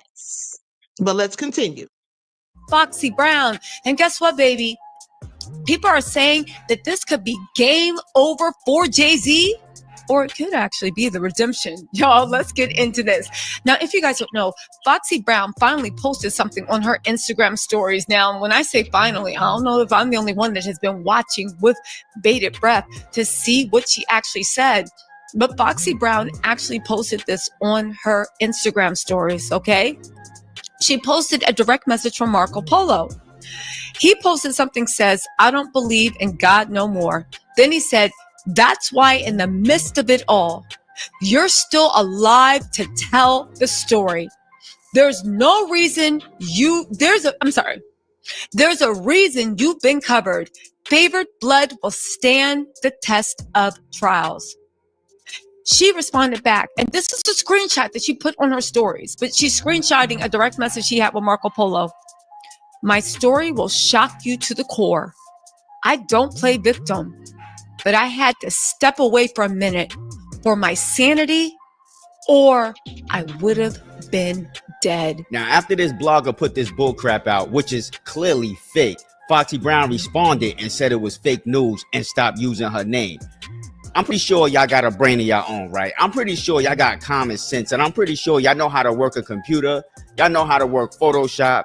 Y'all know how to work all these apps, right? So I'm pretty sure y'all could tell that this is fake right here. I can make this right now in 5 minutes. I can make it say whatever I want it to say, right?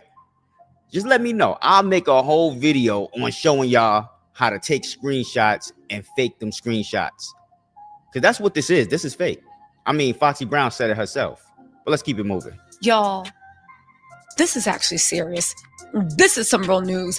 This is somebody I want to hear about. We can verify Foxy was there. We can verify how close Foxy was to Jay-Z. We can verify everything. But not only that, she was in the beginning of Rockefeller. She was in the beginning around Diddy. She was in the beginning of all that stuff. And she was in the middle of when Tupac got murked.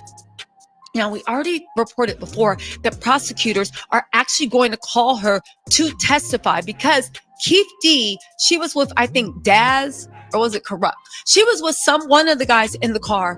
Keith D literally went and got the hammer, according to the prosecutors, in which the hammer, pow, pow, he slid to his cousin, right? So he met up with Foxy. Foxy was in the car. She was sitting in the passenger seat with her man. Keith D walked up. Her man told her to get out the car. Keith D sat in the passenger side. They passed the hammer that was used to murk Tupac. And then he left. Foxy got back in the car. Now, y'all see what I'm talking about, right? How she just be making up a whole story like she was just there. Like she was a fly on the wall. Like she was just sitting in the passenger seat with them.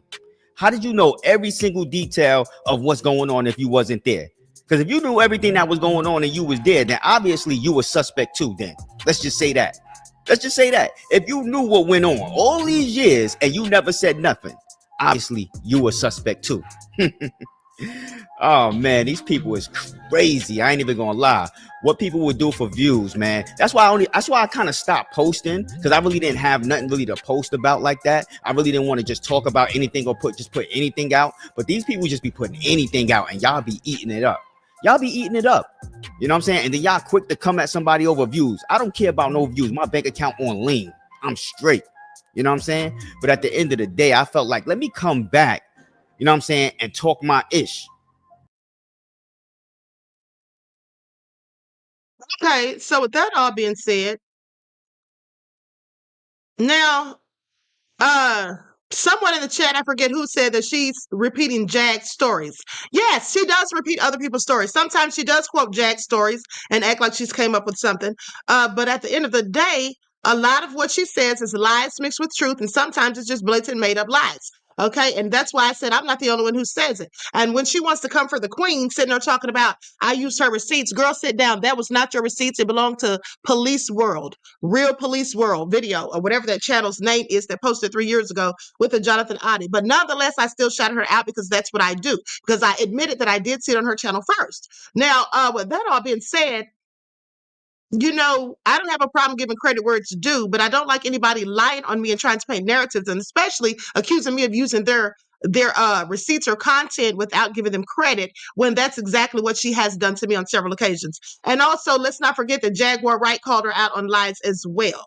Okay, but here's the thing. Here's the latest thing that she said, and this is the reason I brought these videos out, because she did a video, I think a day or two ago. She keeps on trying to authenticate Kim Porter's book.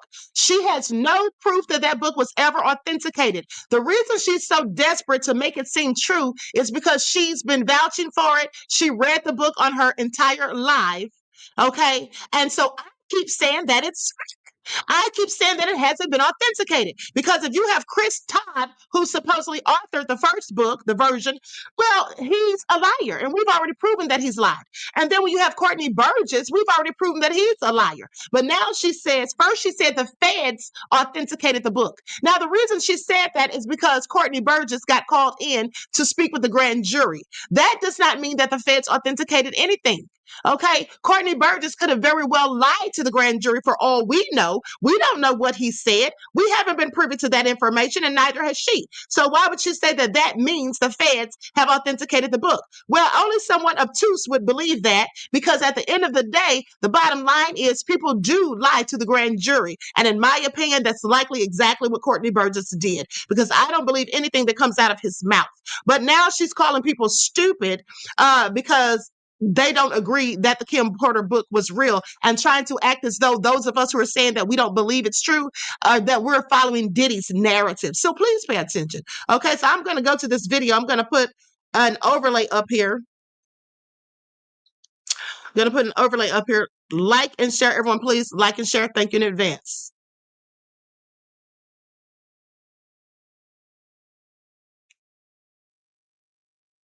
Stupid for following a Diddy narrative, because unless I'm reading the TMZ article wrong, Diddy's old sons think something's there, and they're arguing that they own it. Now, they do say that they don't think it was a flash drive, but they're saying whatever things from her diary, notes, memoir, they own it, and they want it actually returned, and they want all sales of books stopped, and they want the money from it. Yeah, okay. So anyway, what have we learned? Well, Diddy and his people can't be believed. They play in the gray area. And I am saying this time, it seems to me that they were the ones misleading. I hope y'all feel stupid for following a Diddy narrative. Okay, so she said she hopes that we feel stupid for following the Diddy narrative. Those of us who don't believe the book is authentic. Well, let me just show her who's really stupid. And she's talking about the TMZ article, right? Okay, I'm going to prove my points. Likes up, everyone, please like and share. Now, first of all, let the record reflect that Diddy's sons, they cannot authenticate the book. Okay, because they don't know if that man had information that's legit or not. That's for number one. Okay, but the bottom line is let's hear from somebody who actually read the book because I did not. Now, this lady gives a pretty good commentary on the book, and then I'm going to go to what Diddy's sons actually said in the TMZ article, and I'm going to show you how that does not mean that they're saying the book is absolutely real. Okay, and I'm going to tell you why they even said some of what they said. Okay, please pay attention. I'm going to share my screen. Likes up, everyone. Please like and share, and let me shout out Donate Channel or Donates. What he calls himself, I think it's Donates Channel. Let me shout out Sean Davy Way, and who was the other person? I forget the other person's name, but I'll go back. Okay, so now with that all being said, and let me shout out this young lady too, Cecily Jamelia. Okay, so I'm going to put an overlay on here.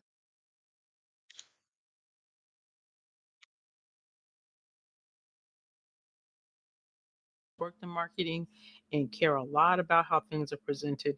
This makes me want to fight somebody.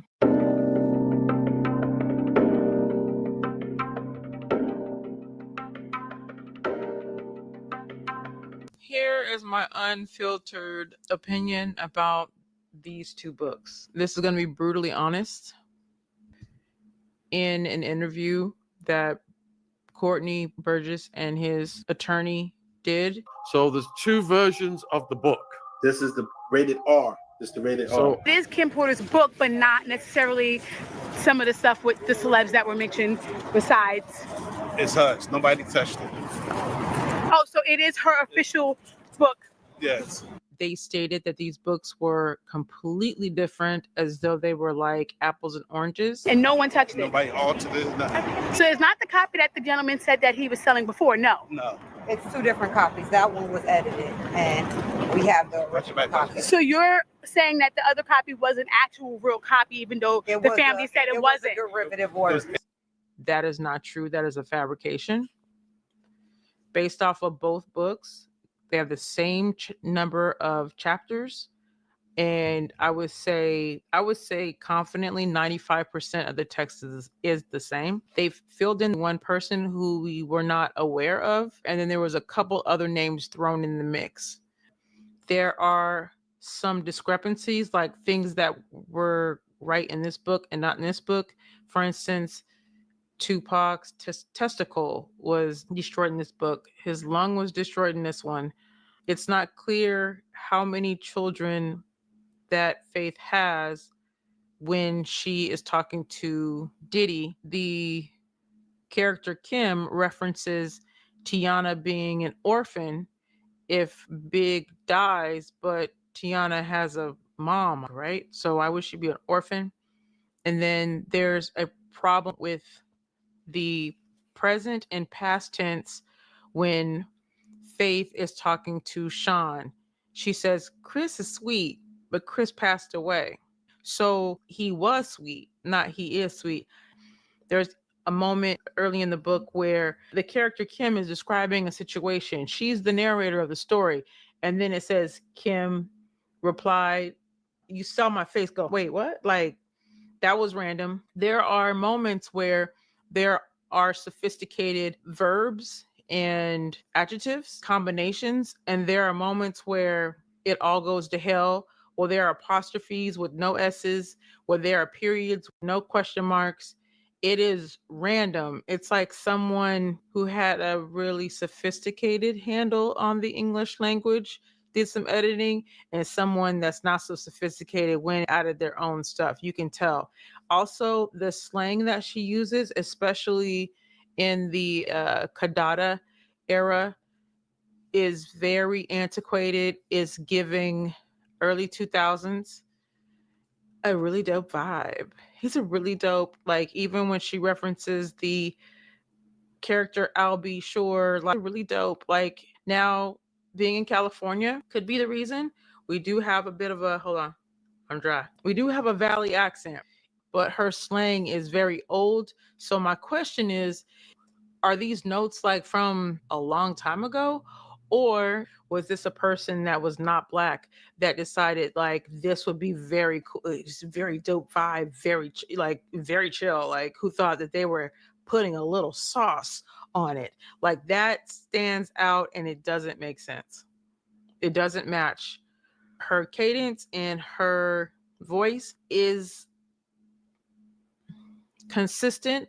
That is the drawing part. The way that she references the time periods, he's never hit me, he's never punched me, he's never put his hands on me. Well, that's not true, because you are writing the present, then there's no language that says, at this point, he hadn't put his hands on me. Well, yeah, he did slap me around a couple times, but he hasn't done this. Well, he may have put me in the hospital, but he didn't do anything to Quincy. Like that pacing is missing. It's so absolute. It's so childlike. It's so immature. And he's never hit me 3 chapters later and she in a full body cast. It's like, huh? The spellings and grammatical errors are offensive. I'm offended by them. Grammarly is your friend. ChatGPT could have helped too, especially as small as it is. Like this is literally a term paper. ChatGPT. Okay, so I think we heard enough because she's proved very good points. She's proved very good points. And see, here's the thing. I didn't read either of the books, but I saw enough to know from the post that Al Sure put up about it that it doesn't even sound like Kim Porter. Okay, and that's what this lady is saying. Like some of the stuff is not even adding up. Okay, at the end of the day, Kim saying one thing in this version, then she's saying another in this version, and then Kim saying that Diddy never beat her. Well, if that's the case, we've seen or we've read that Kim's nose was broken. Okay, Gene Deal had said something about her nose being broken. I do believe it was Gene Deal. Correct me if I'm wrong. It was one of his former bodyguards. Second of all, we've heard Courtney B in so many lies. And also, let's listen to this. This is what Courtney B's attorney said, Ariel Mitchell Kidd. This is what she said on Popcorn Planet. And shout out to Popcorn Planet for putting out good content. But this is what she said when he asked her about Courtney B. Got it. Because he's claimed he hasn't watched it all. Some people believe that or not. It is what it is. Chris has attested this too. I know he doesn't even like watching that kind of stuff, so he wouldn't know. I mean, I think it's important, Courtney. I wish Courtney would talk more about it. If he's a Mormon, if you understand his religious background, then it would make sense why he wouldn't consume that kind of material. So she wants us to believe that Courtney B wouldn't look at that type of material because he's a Mormon. First of all, who ever heard of a Black Mormon? That's for one. But for two, I mean, especially if you know about the Mormon religion, what they say about Black people. Okay, so that really makes no sense to me. Okay, so because one of their teachings is that we have Black skin is because we were cursed. Okay, so that just sounds crazy to me. Now, with that all being said, she's saying, she's talking about this as if Courtney knows what he's talking about. Okay, Courtney's told so many lies. Who could believe anything that he says ever? But let's continue. Yeah, 100%. But I did know that about him. Chris said that, defended sort of him in that regard. But he also was on these interviews saying it. Well, there was at least 3 to 4 underage, which implies he knew. That's where I guess things are getting wonky for a lot of us. Of just like, well, then why were you holding on to it? And not giving it to the feds immediately. 4. I've heard 2 to 3 is the number. But either way, and again, I don't mean to be. I love to talk to Courtney, but you're the sort of repping him. Like again, that concern of you knew 3 to 4 people potentially. Why wouldn't you give that to the feds right away? Exactly, and please pay attention when he said that Courtney has said publicly that it's 3 to 4 underage people on there. His attorney says she tries to deflect. She says, well, I've heard that it was about 5 or 6. Okay, but ma'am, that's not answering the question about why he didn't give this tape to the feds or he didn't give this information to the feds if he had it. And how does she know for a fact that he didn't watch these things if he's sitting there just because he's a Mormon? But if he's sitting there telling how many people were on there and who the people were, he had to have watched it, please. Well, that becomes the question of if he didn't have it to give to them. So to my understanding, he got rid of them. I don't know when he got rid of them, but by the time I came. Says he got rid of them. So what does that tell you? Well, here's what it tells me. For anybody who was saying that he gave the flash drives to the feds, his attorney said that he got rid of it. And I also pointed out to you when they did that interview right after he left the grand jury from testifying on the courthouse steps, his lawyer said they were going to pick up documents to give to the feds. Didn't say anything about flash drives. So, you have to use critical thinking skills. But if you're someone like Tisa Tells, who just wants to tell lies to get clicks and views and YouTube monetization, who just wants to sit there and try to use other people's talking points and act as though they're her own, and then who wants to further accuse other people of using hers when anybody in their right mind would never use hers because a lot of it is lies and misinformation. So please, then you'll go ahead and try to push this stuff as if it's true. Okay, so with that all being said, now let's go to what Diddy's son said in the TMZ article, because now she's using this article to further try to prove her point. First, she said the feds authenticated it. Before that, I believe she said someone else authenticated it. And then now she's saying that his sons did. First of all, as I said, the sons can't authenticate anything, especially if they don't have this in their possession, especially if they didn't see an entire manuscript. They cannot authenticate anything. But here's, let me just read it to you again, because I did go over this the day that the article came out on the 22nd, 2 days ago. New Diddy witness fires back at Diddy's sons over Kim Porter book. Because remember, they sent a cease and desist. Okay, so here's what it says. The guy who's hawking the Kim Porter book, allegedly based on her diary, is taking shots at her and his legal battle with Diddy and Kim's sons and telling the boys to screw off. Courtney Burgess and his attorney Ariel Mitchell fired off a nasty response to Christian and Quincy Combs after the brothers sent Burgess and Mitchell a cease and desist over the alleged Porter tell-all. Now, in the legal response obtained by TMZ, Burgess and Mitchell take issue with Christian and Quincy, claiming he is trying to capitalize on Kim's hard-earned fame by selling Kim Porter's tell-all. They say Kim was not an actor or entertainer, and her fame was solely based on her being Diddy's longtime paramour. Okay, now they were clearly taking shots, in my opinion. Now, cheap shots aside, Burgess says that he absolutely has the copyright to the book and says Kim gave him the rights before her death. Now, keep in mind, this is the same man who, in fact, said that Shakur Stewart, who once dated Kim, who died in 2008, 10 years before Kim did, he said that that's who gave him the flash drives. So Shakur gave him the flash drives and Kim gave him the copyright. So that means that Kim had copyrighted her book. That means that Kim had copyrighted her book with the Library of Congress. Okay? That she literally filed for a copyright registration, received it, and gave it to him. Now, I want you all to think about that. Why would she do it? How close were her and this man? How did she know him? I don't believe a word of it. Okay, so this is not authenticated. Okay, just painting narratives to go along with her lies and to try to debunk what I have said. Now, let's continue. As we reported, the Combs brothers say they became the rightful heirs and owners of Kim's intellectual property rights following her November 2018 death. Well, that's true. They would be the rightful heirs because they're her children. Okay. So, and therefore, her purported diary entries belong to them. Now, here's the thing that Tisa Tells didn't think about, because she probably didn't know what the word meant, for one. And for two, she doesn't use critical thinking skills. And in some cases, sadly, doesn't use common sense. Here's the key word: purported. Let me read that again. As we reported, the Combs brothers say they became the rightful heirs and owners of Kim's intellectual property rights following her November 2018, her death in 2018. And therefore, her purported diary entries belong to them.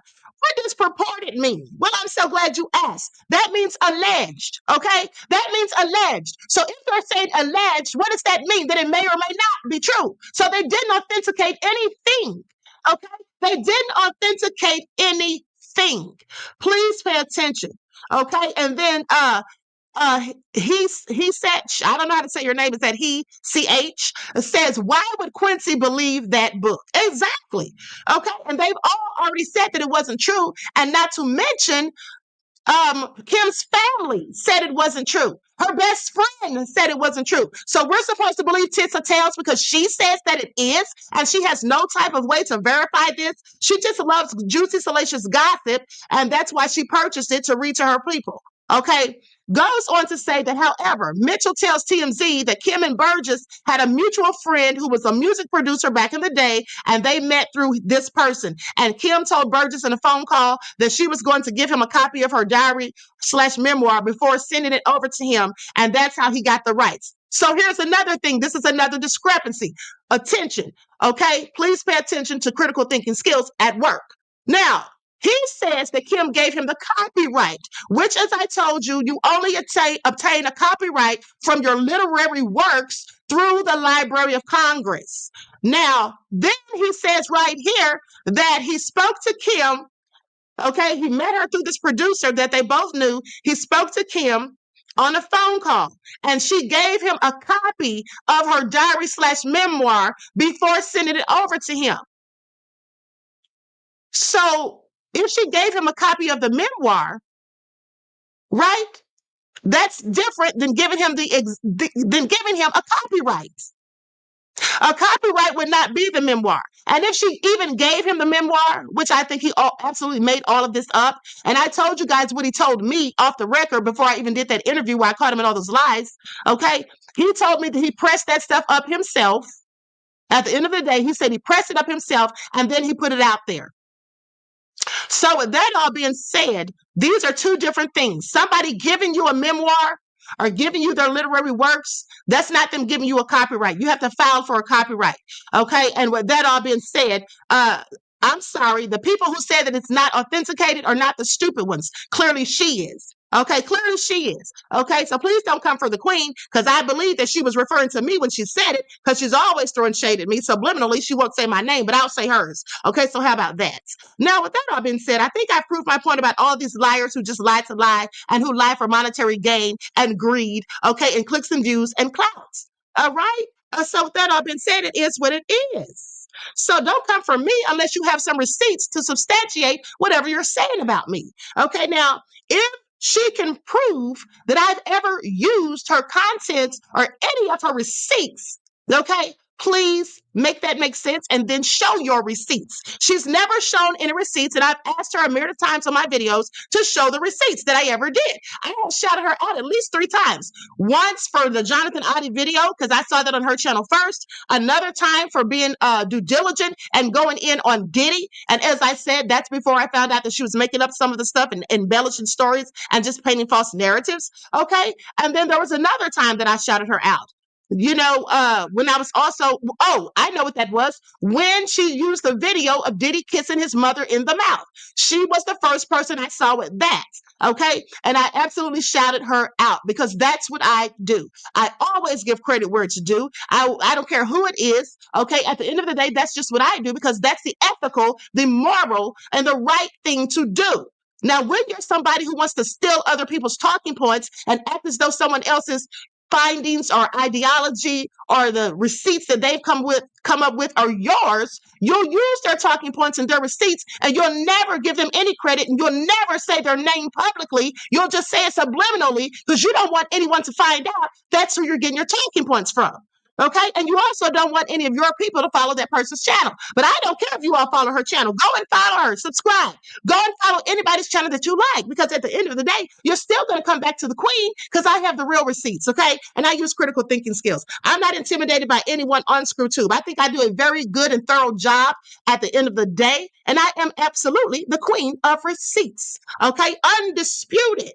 Often imitated, but never duplicated. Okay. So there's that. And what you won't see ever is anyone making up stories or posting videos about me telling lies. Okay, that's what you won't ever see. And if you do see someone doing that, well, then they'll have to show the proof that I'm lying. Because I don't sit up and tell lies and paint narratives. I tell the truth. Okay. And you know, sometimes, like Oprah said, the truth can be boring. So some people absolutely want to listen to lies. That's what some people want to do. They want to listen to lies. And that's fine. I don't have a problem with people listening to lies, but I'm just telling you that if that's what you want to do, then don't come here. If you want to listen to lies and believe salacious stories that have no proof and facts and are not even based or founded in any sort of truth, then don't come here. Because on here, I do the best of my ability to give you the truth, undisputed. And when I don't know something for a fact, I will simply tell you it's unsubstantiated, it's speculation, and this is simply my opinion or allegedly. Okay, I don't try to paint false narratives. I wouldn't want to ever lie on anyone about anything because I for damn sure don't want anyone lying on me. And here's the thing. For those of you that have been following me, and you remember when I aired out, I did about 10 or 11 videos airing out wig number 1, okay? When you guys know that I aired this person out, I have the wig chronicles that you all, keep requesting for me to show again. Well, when I was airing this person out, this person went and got an attorney and had them send me a cease and desist and asked me to remove the videos. But did the queen remove the videos? They said they were going to sue me for libel, defamation, and slander. Did the queen remove the videos? No, I didn't. Because I was telling the truth. And they knew that I was. They thought they would intimidate me by getting an attorney. But guess what?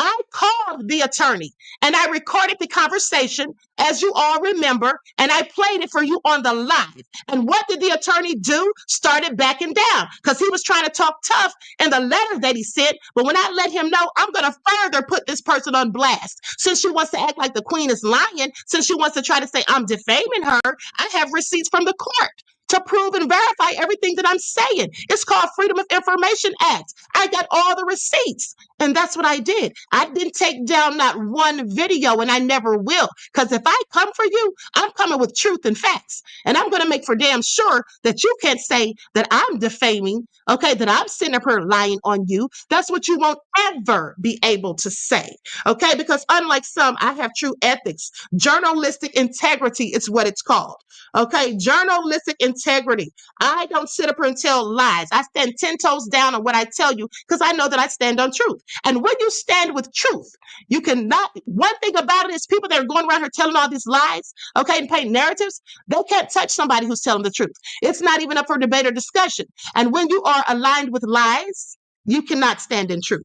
Please pay attention. And that's an original quote from the Queen. And I also copyrighted that, okay, for the haters who love to steal my talking points. So that all being said, I'm sorry, say what? Who's mad? Okay, who's mad? I'm sorry, there is not numerous YouTubers out here calling me a lie, saying that I tell lies and make up stuff, that I use clickbait. I don't see anyone doing that, okay? And no one will ever have a reason to do it, all right? No one will ever have a reason to do it. And that's just a fact, because the truth of the matter is what I tell.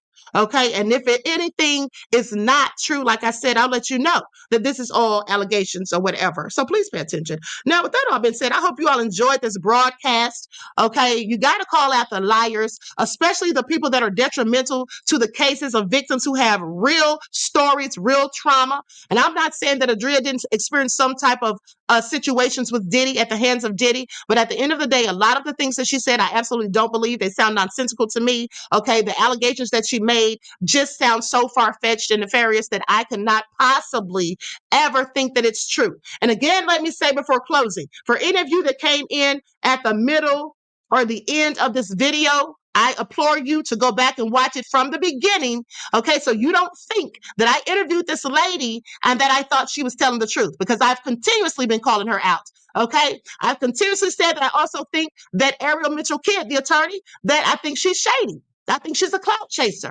Okay, I don't know if she's told any lies or not, but I do think that she is shady, and I do think that she's a clout chaser. And also, please pay attention to her clients. Courtney B., who I've proven to you, I was the first one that called him out, proved to you that he was a liar.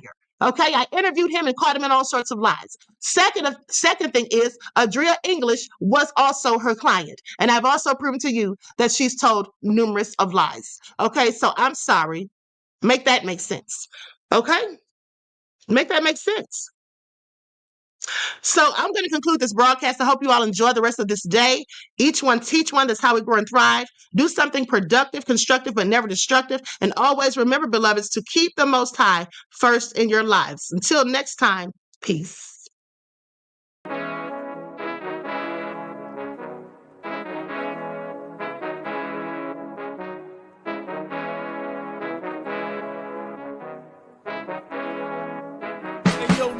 Hit him with that sold all of my skin.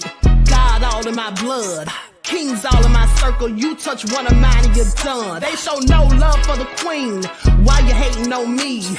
Is it cause I'm free and I got Malcolm X in my jeans? I got dreams like King Luther, shed blood like Kunsa. You ain't helping my people, I ain't got nothing to say to ya. I want all the smoke like hookah. Talking reparations, America won't be great until they give us compensation. I'm like, I'm the hottest right now. See a bunch of lames out here trying to jock on my style. They be doing too much. I'm the queen, it's too easy. It's like they all at Popeyes, how they be talking so greasy. I just sit back and laugh while these haters get madder. So nefarious how they don't want my pockets with cheddar. I tell them they can do better. These snakes in the grass can leave a bite on your ass, cause y'all be trusting too fast. I got my foot on the gas, other one on they necks. Dropping receipts on haters, you better show some respect. I'm never facing regrets, we only facing the threats. Running through every challenge like a relay, break no sweat. It's a cold game, so I got that blanket with me. Now that my people awaken, ain't no going to sleep. I do not play by my piece. This time I'm playing for keeps. You talking slick, but when I see you like them ends, we gon' meet. And I got gold all in my skin, God all in my blood, kings all in my circle. You touch one of mine and you done. They show no love for the queen. Why they hating on me? Is it cause I'm free and I got Malcolm X in my jeans and I got gold all in my skin, God all in my blood, kings all in my circle. You touch one of mine and you done. They show no love for the queen. Why they hating on me? Is it cause I'm free and I got Malcolm